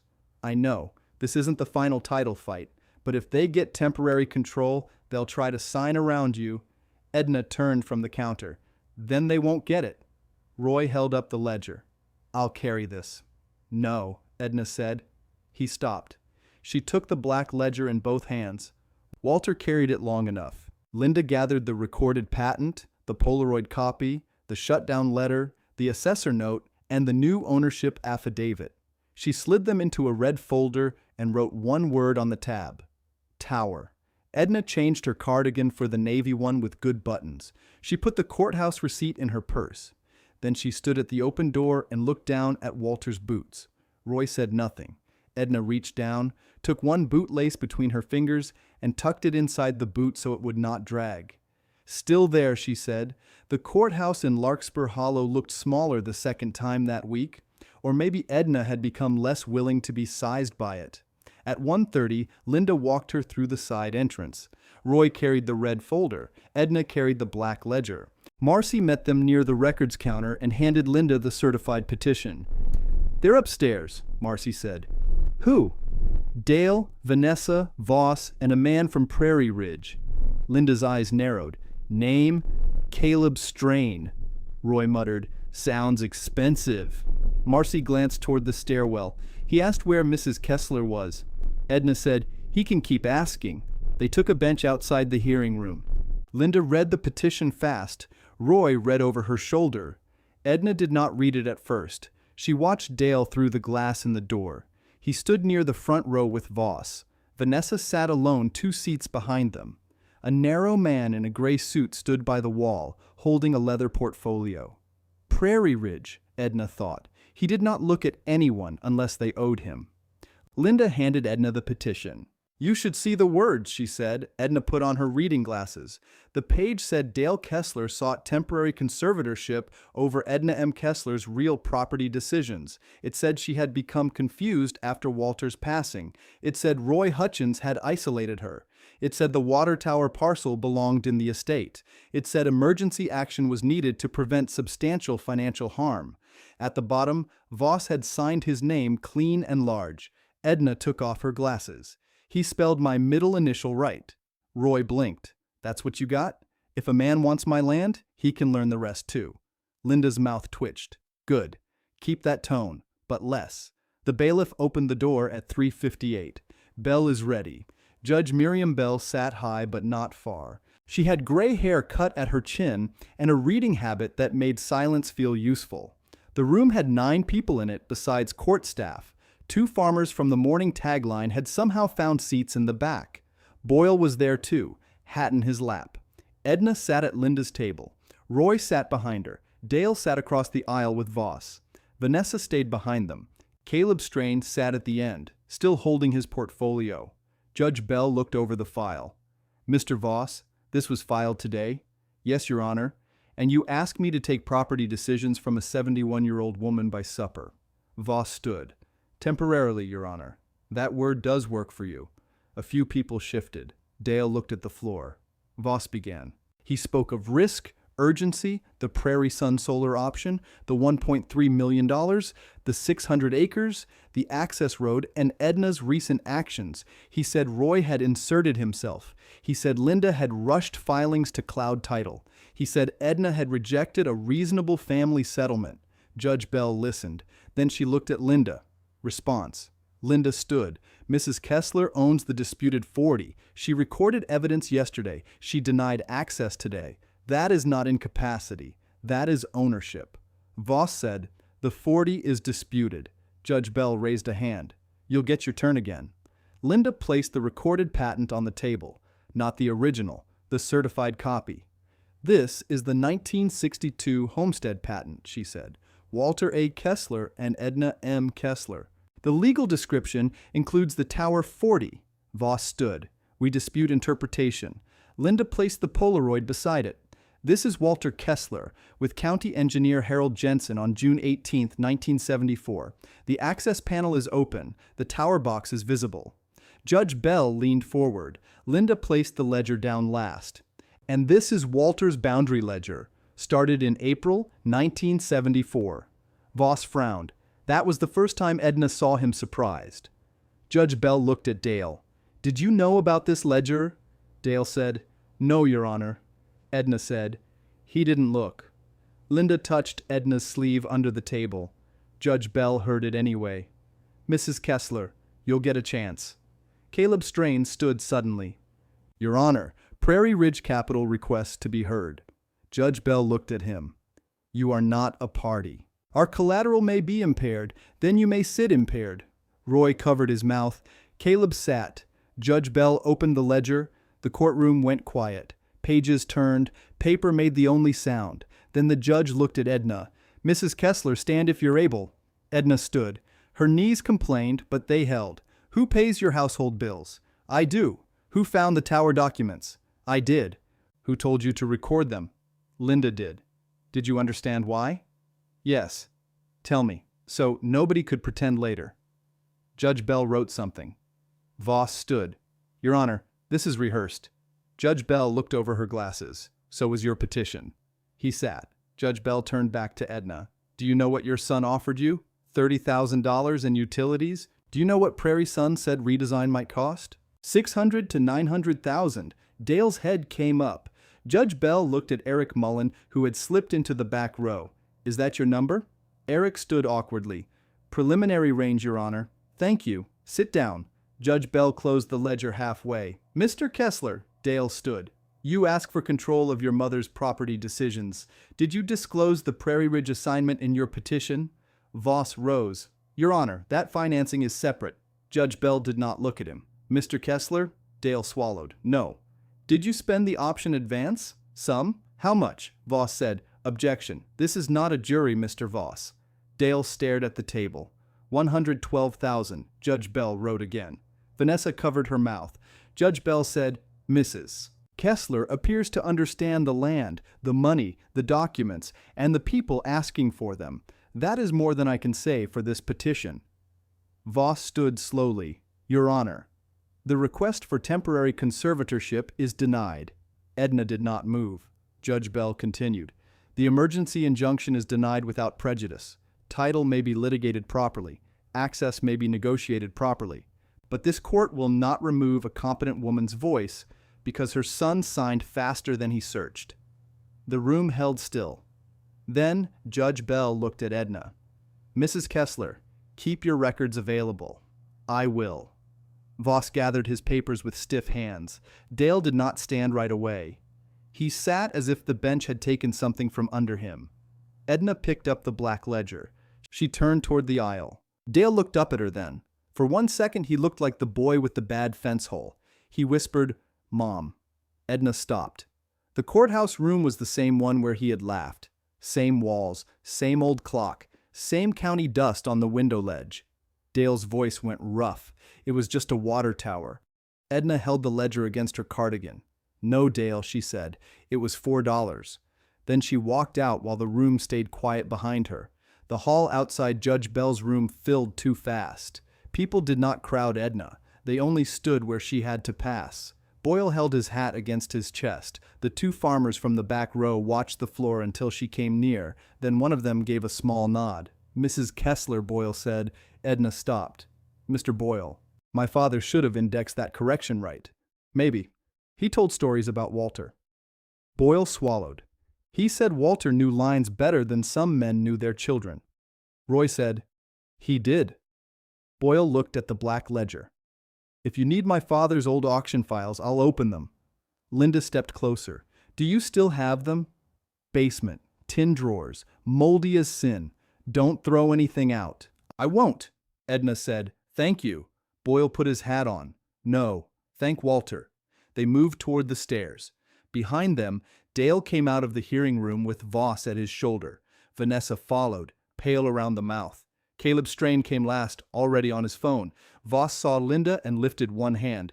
This isn't over. Linda turned, then file title. We will. Good. Use paper this time. Roy almost smiled. Edna did not. Dale would not look at her. Caleb Strain lowered his phone. Mr. Kessler, Prairie Ridge needs a private room. Voss said, not here. Caleb looked past him to Edna. Mrs. Kessler. She faced him. Yes? Our position is commercial. It isn't personal. It got personal when you tried taking my name off my own decisions. His lips tightened. That was Mr. Kessler's filing. Linda said, with your collateral in the last paragraph. Caleb shut the portfolio clasp. Prairie Ridge reserves all remedies. Roy said, that means the bill's coming. It means we protect our interest. Dale finally spoke. Caleb, not now. Now is exactly when. Vanessa touched Dale's sleeve. He pulled away without meaning to. She noticed. So did Edna. Marcy appeared by the records counter with a stack of copies. She kept her voice normal because people were listening. Linda, certified denial order will be ready in 20 minutes, thank you. Marcy looked at Edna. You all right? I am. Good, Voss said. Clerk, I'd be careful with commentary. Marcy did not blink. I said good. The front doors opened and hot July air moved through the courthouse. It carried dust from Main Street and the smell of oil from the mechanic's shop near Route 36. Edna shifted the ledger against her hip. Roy said, you want the side door? No. She walked down the main steps. That mattered. Not because anyone clapped. Nobody did. Larkspur Hollow was not that kind of town. It mattered because those were the same steps where the auctioneer had called $4 and Dale had laughed. Edna stepped onto each one without holding the rail. At the bottom, Eric Mullen waited beside his county truck. Mrs. Kessler, he said. Mr. Mullen, I need to say something official. Linda said, go ahead. Prairie Sun paused field work at 2:40. Roy looked at him. Before the hearing? Eric nodded. After the fence letter, legal told us to hold equipment off the access path. Dale came down behind them and stopped hard. You paused it? Eric turned. Yes. On whose authority? Mine, then legal's. Voss stepped beside Dale. You had no final title determination. No, but we had enough risk. Caleb Strain said, risk to whom? Eric looked at him. Everybody. Dale's face tightened. We have a contract. Eric said, we have a contract with representations. Voss said, careful, I am. Eric pulled a folded paper from his clipboard. Prairie Sun needs a title cure by Friday at noon, or the access exhibit fails internal review. Vanessa made a small sound. Friday?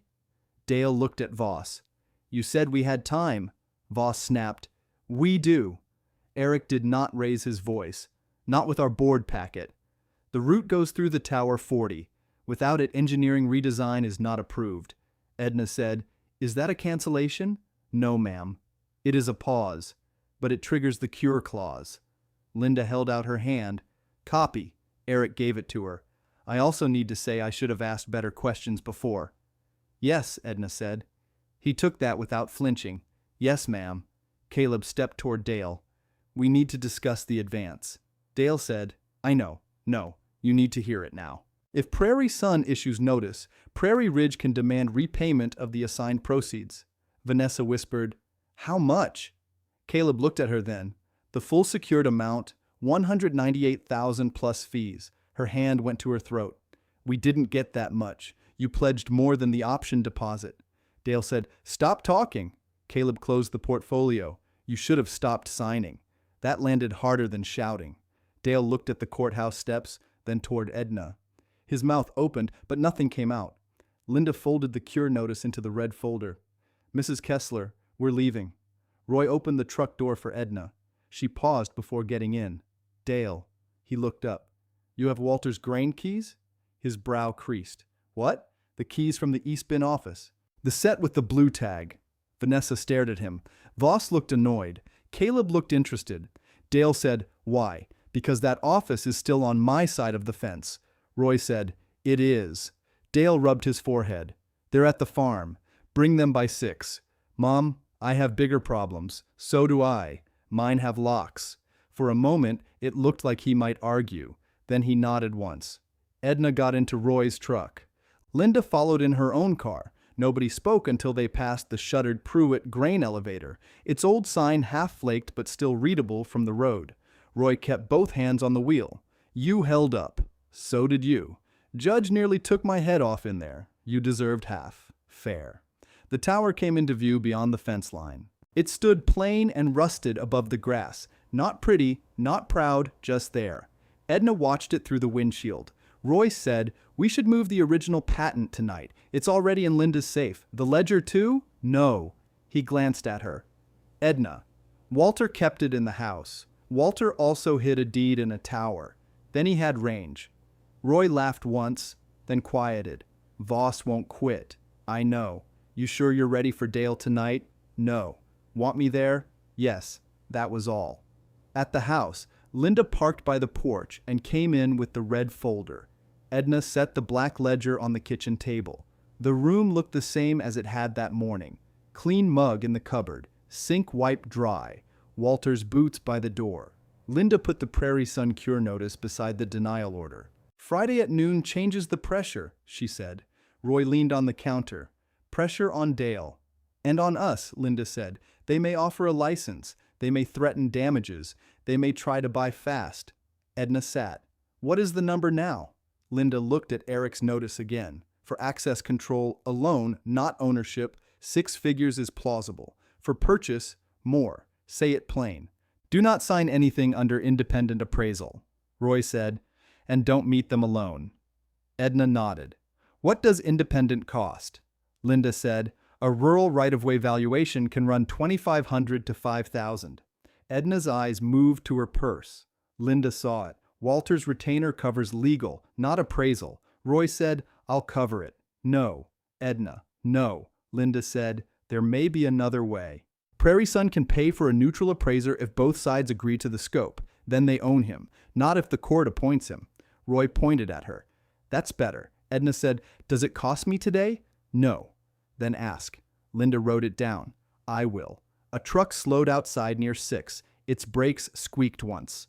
Roy moved to the window. Dale, he said. Edna stood. Stay in the kitchen. Dale knocked. That alone told Edna something. He used to walk in as if doors were for other families. Come in, she said. He entered with a ring of keys in one hand. Vanessa was not with him. Voss was not with him either. His shirt was wrinkled at the collar. He looked older than he had at noon. He set the keys on the table. The blue tag was cracked. All of them? Edna asked. Yes. Roy picked them up and counted. Machine shed. Eastbin. Office. Pump house. Dale gave him a tired look. You memorized our keys too? Roy said. Only the ones on the wrong side. Dale's eyes moved to the ledger. Is that Dad's? Yes, Edna said. Can I see it? No. The answer hit him. He nodded like he had expected it. Linda stayed near the stove. Legal pad closed. Mr. Kessler, anything you say may matter later. I know. Then say only what you mean. Dale pulled out a chair but did not sit. Prairie Ridge called the lake lender. Edna waited. They can freeze the second draw, Roy said. That was fast. Dale looked at him. They were sitting in the courthouse. Yes, they were. Dale breathed through his nose. Vanessa wants me to fix it. Linda said, fix what? All of it. Edna said, what does that mean? He looked at her then. She wants me to ask you for a temporary access license. No, I haven't asked. You brought it in your mouth. Dale looked down at the keys. Mom. No. Roy shifted, but Edna lifted one hand. She did not want help for this. Dale said, if the deal falls apart, I lose the deposit. Maybe the lake house, maybe more. You spent money before it was yours. I know. You signed land before it was yours. I know. You asked a judge to take my voice. That one stopped him. He pulled the chair out and sat. His hands hung between his knees. I thought if I got control for a few weeks, I could close and pay you after. Linda's pen moved. Dale looked at her. Are you writing that? Yes. Don't. You came into a kitchen with a lawyer. He rubbed both hands over his face. Fine. Edna sat across from him. How much did you plan to pay me after? He looked at the table. Dale. 50,000. Roy said, for a 40 that saves 1.3 million? Dale snapped. I said I was wrong. Edna's voice stayed low. No. You said your plan out loud. Silence settled in the kitchen. Outside, a meadowlark called from the fence, then stopped. Dale looked toward the boots by the door. He knew, didn't he? Yes. About the 40. Yes. About me? Edna did not answer fast. That was mercy enough. Dale's eyes reddened. He never trusted me. He trusted you with the farm. He left you the tower. No, Edna said. The auction left me the tower. Walter left me proof. Dale pressed his thumb into his palm. I laughed. You did. I thought you were being stubborn. I was. He gave a broken little nod. Yeah, Linda said. Mr. Kessler, do you intend to continue the conservatorship claim? No. Say that again. He looked at her. No. I won't. Will Mr. Voss withdraw it in writing? I'll tell him. That is not the same. Dale's jaw worked. I'll instruct him. Linda wrote. Good. Edna said, and Prairie Ridge? I don't know. Then find out. I came here because… He stopped. Roy said, because your wife sent you. Dale looked at him, angry for 1 second, then tired. Yes. Edna folded her hands. Tell Vanessa she is not to call me. She wants to apologize. No. Mom, no. If she means it, she can show it by staying quiet. Dale nodded again. He looked smaller in the chair than he had any right to. What do you want? He asked. Linda watched Edna carefully. Roy did too. Edna looked at the blue tag keys. She looked at Walter's boots. Then she looked at her son. I want the East Strip rent restored to my account. Dale swallowed. Okay, back payments. How far? Since you changed it. He looked at Linda. Linda said, we have bank records. Okay, I want the auction proceeds accounting. Dale closed his eyes. Edna continued, all of it. Equipment, grain, scrap. The $18,400 from the Miller Combine.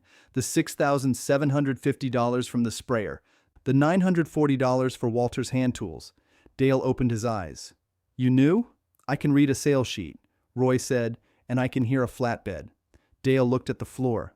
Okay, Edna said, and I want no license signed until the title is quiet and the price is fair. His face tightened. Friday noon. That is Prairie Sun's clock. It becomes mine if they walk. It was yours when you signed. Dale sat with that. He did not fight it this time. What about me? He asked. Edna's voice changed then. Not softer, just nearer.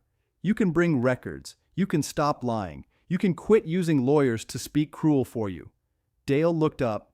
Do those 3 things, she said. Then you may sit on my porch again.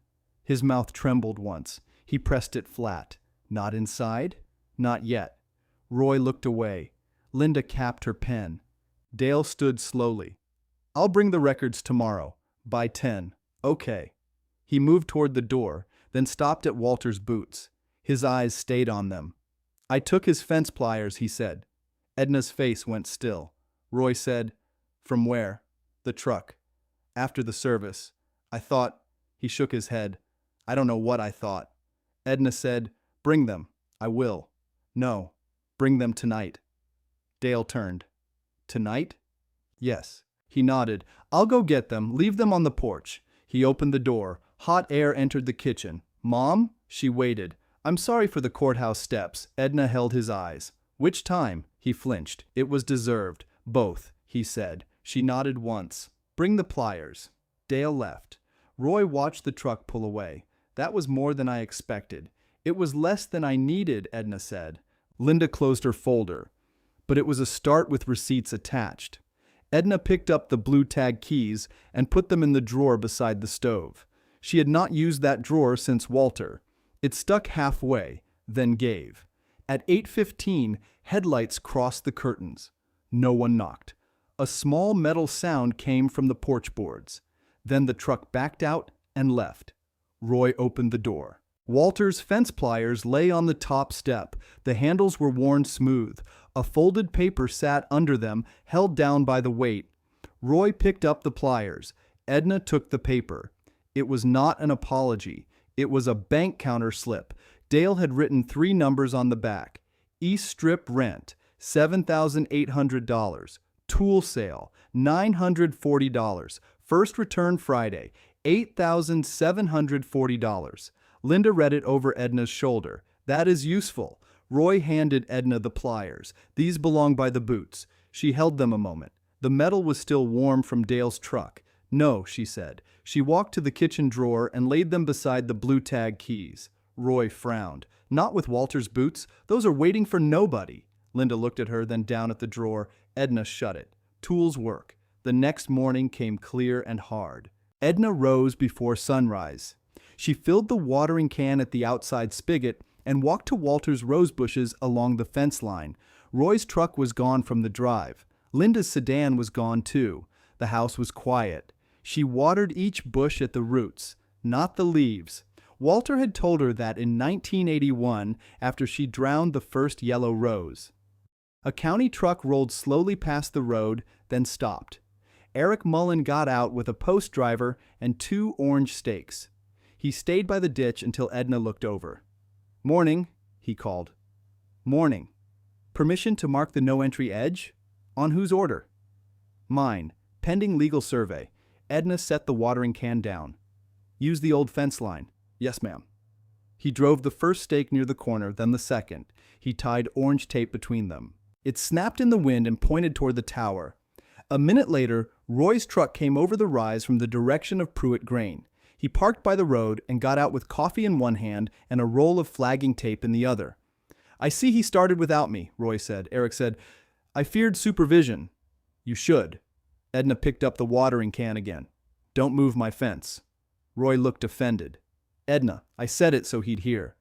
Eric smiled into his clipboard. From the porch, the phone began ringing. Edna did not hurry. She finished the last rosebush, set the can by the steps, and went inside. Linda's voice was on the answering machine. "Mrs. Kessler, Prairie Sun, requested a meeting at the courthouse. 10 o'clock, not a signing, a cure meeting. Bring the ledger copy, not the original. And Edna, bring your own pen."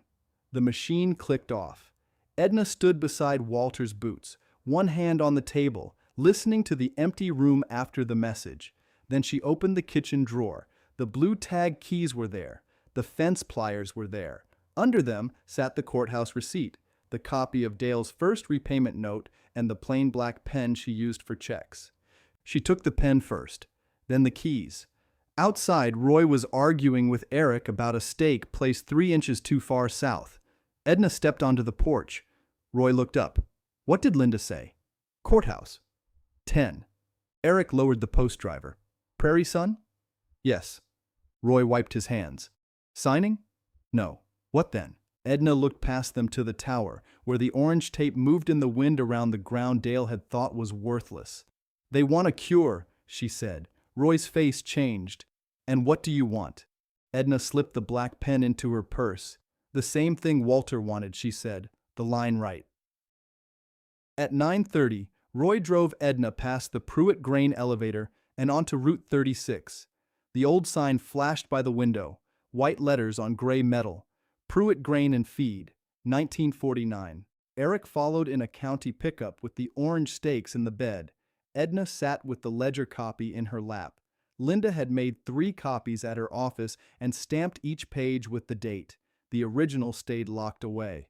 Edna had not argued. Roy looked over. "You got your pen?" "Yes." "Keys?" "Yes." "Patent copy?" "Linda has it." "Good." "You nervous?" Roy kept his eyes on the road. "I don't enjoy watching rich men learn fences." Edna looked at him. "You do a little. I enjoy the first minute." She almost smiled. The courthouse lot was fuller than it had been for the hearing. Prairie Sun had 2 white SUVs parked near the side entrance. Dale's truck sat by the curb. Vanessa's car was beside it, clean and shining, the lake sticker still in the back window. Edna looked at it, then away. Linda met them at the steps. She wore the same navy jacket, but her hair was pinned tighter. She carried the red folder and a flat document tube. "Mrs. Kessler," she said, "no signing today unless I hand you the page." "Good." Prairie Sun brought counsel from Wichita. Roy said, "Names, Martin Bell and Sheila Kwan. Eric is here for field facts only. County clerk will join if asked. Is Dale inside?" "Yes." "With Voss and Vanessa." Edna paused on the second step. "Vanessa came." "She did." Roy muttered, "Of course she did." Linda looked at Edna. "You can leave any time." "No," Edna said. "I already parked." Inside, the same courthouse hall smelled of floor wax and old paper. A woman from the tax office looked up from behind a glass window and then looked down fast. 2 men in seed caps stood near the bulletin board. They went quiet when Edna passed. The meeting room door stood open. Dale sat on the left side of the long table. Voss was beside him with a yellow pad. Vanessa sat 1 chair back, purse in her lap, jaw tight. Caleb Strain sat near the wall, not with them and not against them. Prairie Sun's lawyers sat across from Dale. Eric stood near the county map board with a rolled survey. Edna entered last. No one laughed this time. Martin Bell rose first. "Mrs. Kessler, thank you for coming." Edna set her purse on the table. "I came for the line." Sheila Kwan nodded once. "That is why we're here." Voss leaned back. We're all interested in clarity. Roy pulled out a chair for Edna. Then try some. Linda sat beside Edna. Let's keep this direct. Martin opened a folder. Prairie Sun's position is simple. The project access route depends on an easement corridor crossing the disputed 40 acres. We need a title cure, a license, or a redesign decision by Friday at noon. Dale looked at Edna. Mom, just hear them. I can hear without obeying. Vanessa's mouth pressed flat. Sheila slid a document across the table. This is a temporary access license. 90 days. No admission of ownership. $10,000 paid today. Roy laughed once under his breath. Linda did not touch the page. For what scope? Survey crews. Environmental review. Soil boring. Limited grading if needed. No, Martin said. We can remove grading. Linda said. You can remove the whole paper. Dale's hand struck the table. Not hard, but enough. We don't have time for games. Edna turned to him. Then don't bring them. Voss put a hand out. Dale. Caleb Strain leaned forward. Prairie Ridge needs a definite cure path today. Vanessa looked at him. You said Friday. Friday is Prairie Sun's deadline. My client has exposure now. Your client? Vanessa said. Caleb's expression did not move. Prairie Ridge Finance.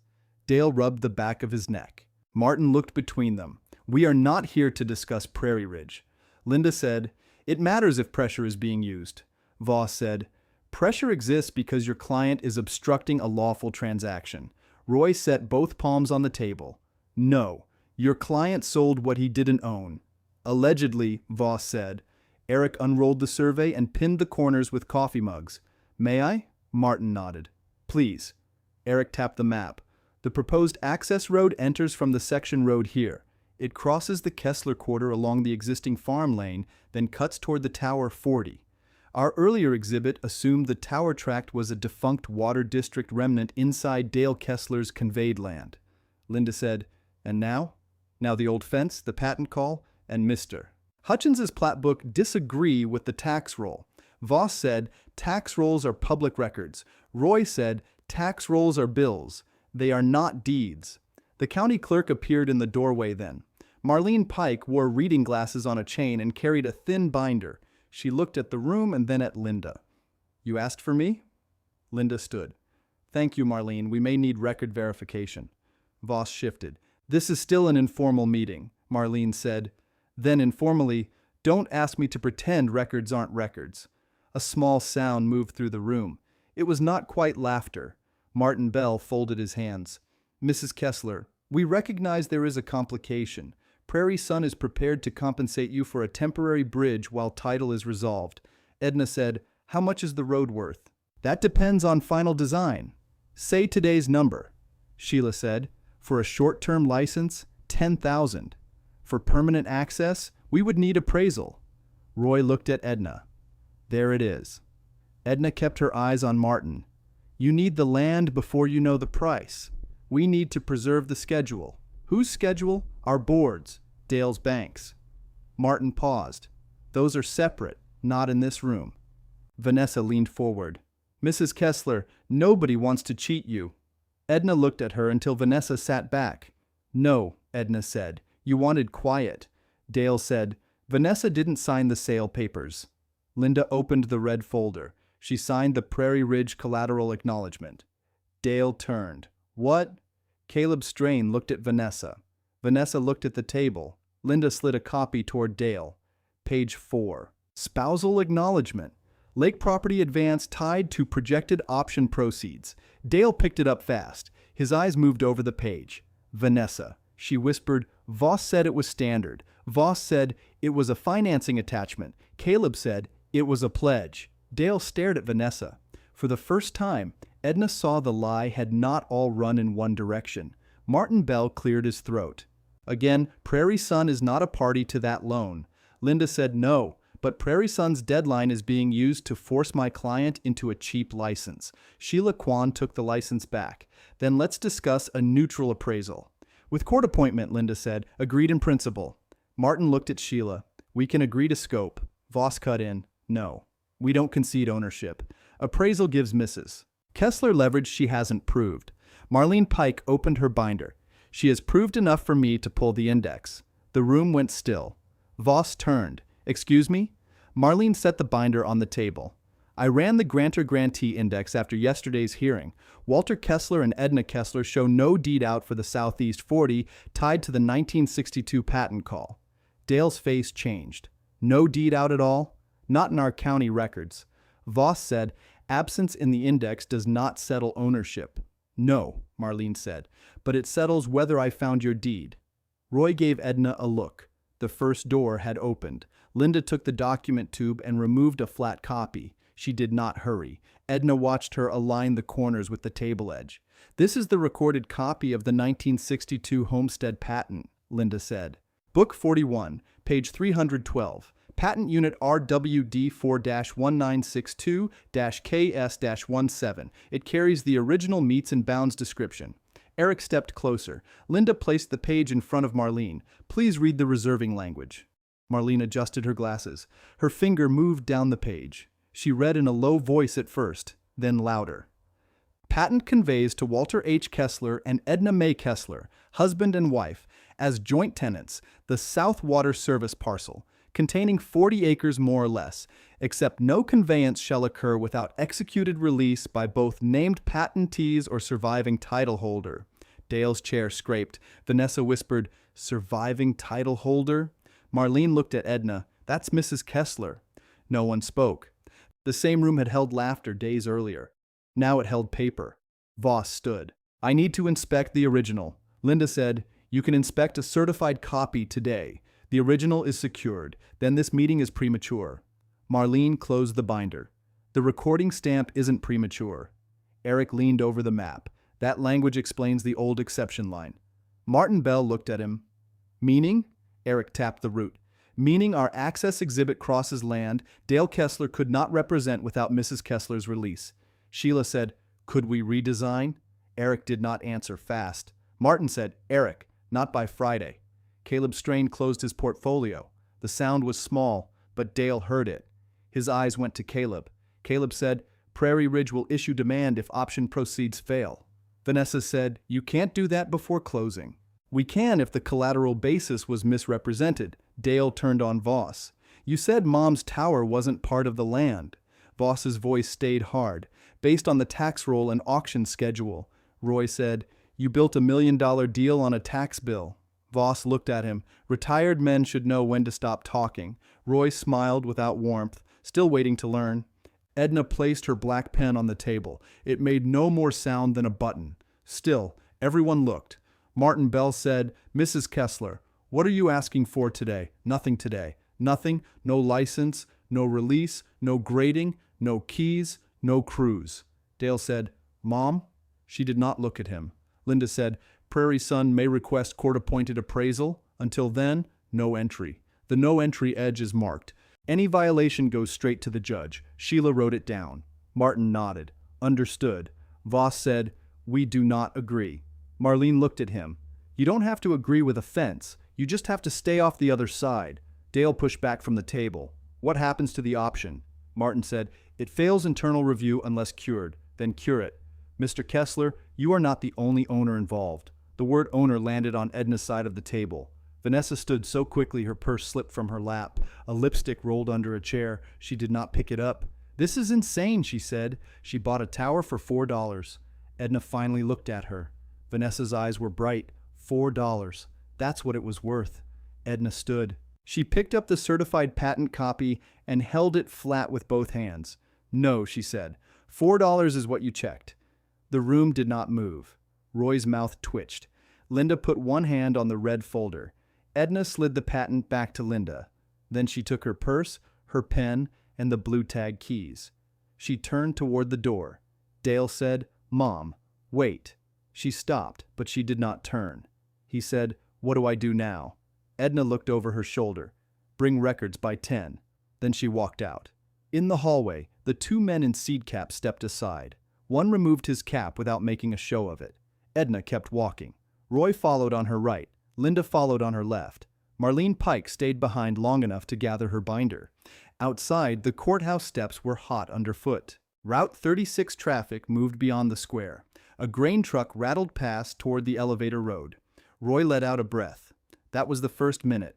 Edna looked at him. Did you enjoy it? Some. Linda held the patent copy against her folder. You understand what just happened? Tell me plain. Prairie Sun can't use Dale's papers. Not without you. Prairie Ridge will press him. Voss will try to limit damage. We need to record notice of claim and ask for the appraiser today. Can they stop that? They can object. They can't erase the patent. Edna looked back at the courthouse door. Dale had not come out. Vanessa had not either. What about the conservatorship? Linda said. I'll demand withdrawal in writing before close of business.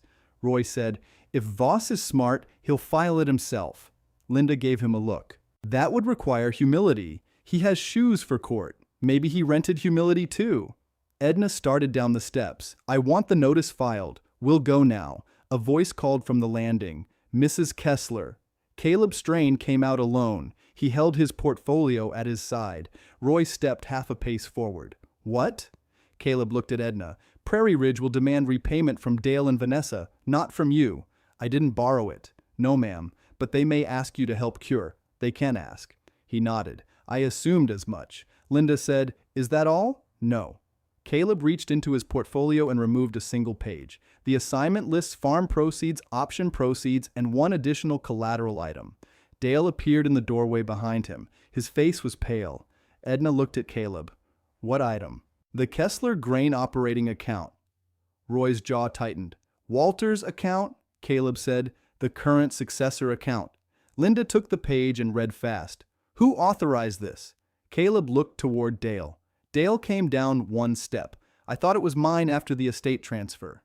Edna said, that account receives East Strip rent, some of it. Mine. Dale swallowed. Yes. Linda's voice sharpened. Was Mrs. Kessler's rent used as collateral? Caleb said, it appears in the account schedule. Dale said, I didn't know the rent still went there. Edna walked back up one step. Not fast. Just enough. You changed the deposit once, she said. You knew.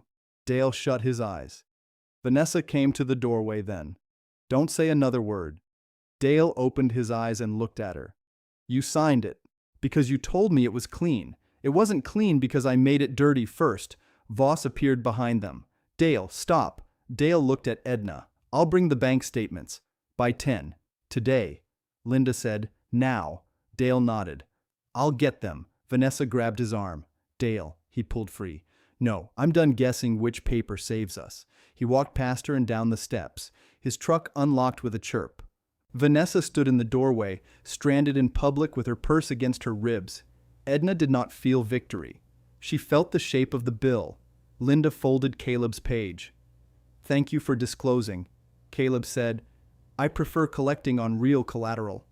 Roy said, that's almost a conscience. Caleb gave him a thin look. Almost. By noon, Linda had filed the notice of claim with Marlene Pike. Edna stood at the counter while the stamp came down. It sounded heavier than it was. Marlene slid the receipt across the counter.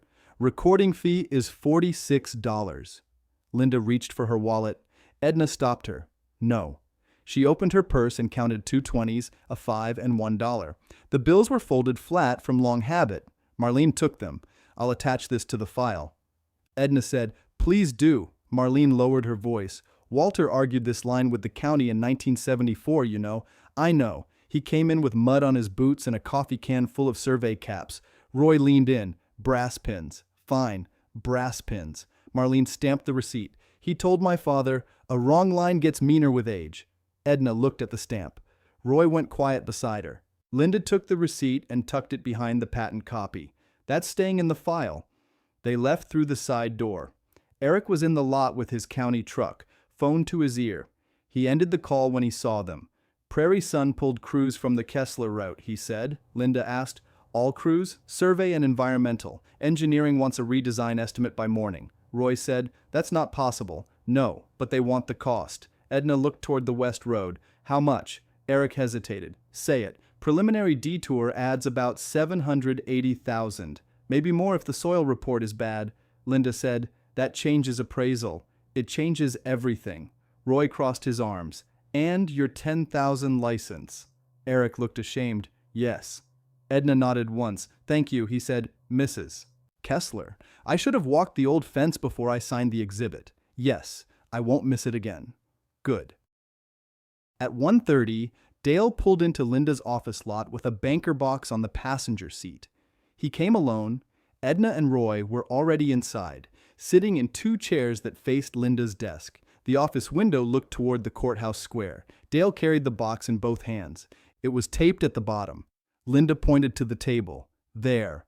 Dale set it down. Statements, sales sheets, Prairie Ridge file, Voss's emails. Linda's eyebrows moved. All of them? The ones I have. Roy said, "That's a lawyer answer." Dale looked at him. "It's the truth." Linda pulled off the lid. The first folder was labeled Lake House in Vanessa's handwriting. Dale saw Edna see it. "I didn't write that?" "No," Edna said. "But you signed near it." He nodded. Linda opened the bank folder. Page after page came out. She made 3 stacks: rent, auction, loan. After 5 minutes, she stopped. "Mrs. Kessler," she said, "the East Strip rent wasn't just redirected." Dale stared at the floor. Edna said, "What else?" Linda tapped the page. It was bundled into operating income for the loan application. 3 years, $23,400. Roy said, "That's not a mistake." Dale said, "No." Edna's hand stayed still in her lap. Dale looked at her. "I told myself it was all farm income. I told myself I'd fix it after closing." Roy said, "That's a popular story today." Dale did not argue. Linda turned another page. There is also a withdrawal, $18,400. Same amount as the Miller Combine proceeds. Lake earnest money, Dale said. Edna looked at him. "Walter's Combine bought your Lakeview." Dale's mouth worked once. "Yes." No one softened it. Linda kept sorting. "Mr. Kessler, you need separate counsel. I have Voss. You need separate counsel from Vanessa and from any real estate counsel tied to the option." Dale sat down without being asked. "I can't afford 3 lawyers." Roy said, "You afforded a lake house." Dale took that one too. "Yeah." Linda pushed one sheet toward him. "This is a repayment schedule. Sign nothing yet. Read it. It covers rent, auction proceeds, tools, and any amount traced to Mrs. Kessler's property. It does not buy forgiveness. It does not buy access." Dale read the first page. His eyes stopped on the total. $51,380, he said. Edna said, "Is it wrong?" "No." "Then start there." He picked up Linda's pen. Edna said, "Use your own." He stopped. Then he took a pen from his shirt pocket. His hand shook while he signed the acknowledgement of records received, not the repayment contract. Linda would not let him. A knock came at the open door. Vanessa stood there. Linda's face cooled. "This is a legal meeting." Vanessa looked past her to Dale. "We're leaving." Dale said, "No." "Dale." He closed the folder. "You pledged Mom's rent account. You pledged the farm." "Yes, I did. And now I'm saying it out loud." Vanessa looked at Edna. "This is what you wanted?" Edna said, "I wanted my keys." Vanessa laughed once. It came out thin. "You think that makes you better than us?" "No." "Then what?" Edna stood. "It makes the lock open from my side." Vanessa stared at her. Dale looked down. Linda stepped between them. "Mrs. Kessler doesn't need to answer anything else." Vanessa's phone began ringing in her purse. She pulled it out, looked at the screen, and went pale. Dale said, "Prairie Ridge." She did not answer. The phone stopped, then started again. Caleb Strain's name glowed on the screen. Roy looked at Dale. "There's your next meeting." Dale stood slowly. "I'll take it outside." Vanessa said, "Don't you dare." He looked at Edna. "I'll bring the rest by tonight if I find it." Edna said, "Porch." "Inside?" "No." He nodded. "Porch." He walked past Vanessa. She followed him, already whispering fast. Their words blurred in the hall. Then the outside door opened and the call connected. Linda waited until the door shut. Then she sat back down. "That was enough for one afternoon," Roy said. Linda shook her head. "Not yet." Edna looked at her. Linda held up the Prairie Ridge collateral page. "This gives us leverage to block any forced access. If they used your income in that loan, they won't want a judge reading it beside the patent." Roy said, "So we ask for appraisal from strength." "Yes." Edna touched the blue tag keys in her purse. "And the tower?" "We keep it marked. We keep it locked. We keep the paper clean." Roy said, "I'll replace the hasp today." Edna shook her head. No. Edna. We repair it. We don't make it new. He studied her. Then he understood enough. Same holes? Same holes. At 4, Roy drove her back to the tower. The wind had picked up across the grass. Eric's orange tape snapped between the stakes. The ladder housing stood rusted and plain, with the loose panel Roy had opened and shut twice that week. Roy carried a small box of screws and a hasp from Pruitt Hardware. The receipt was folded in his pocket, $14.62. Edna carried Walter's fence pliers. Roy looked at them. You bringing those to supervise? To work. He knelt at the base and held the old panel steady. Hand me the pliers. She did. He removed the bent wire Walter had looped there years ago. He did it slowly, so it would not snap. Edna held the hasp against the same scarred metal. Roy marked the old holes. A truck slowed on the road. Dale's truck. It rolled past without stopping. A banker box sat on the seat beside him. He looked toward the tower once, then kept going toward Edna's house. Roy watched him pass. Porch delivery. Yes. You want to go? In a minute. Roy set the first screw. The metal squealed. Edna held the panel tight. When he finished, the hasp sat straight, but not pretty. The old rust still showed around it. Roy threaded a lock through and handed Edna the key. Yours. She took it. A white Prairie Sun SUV came over the rise next.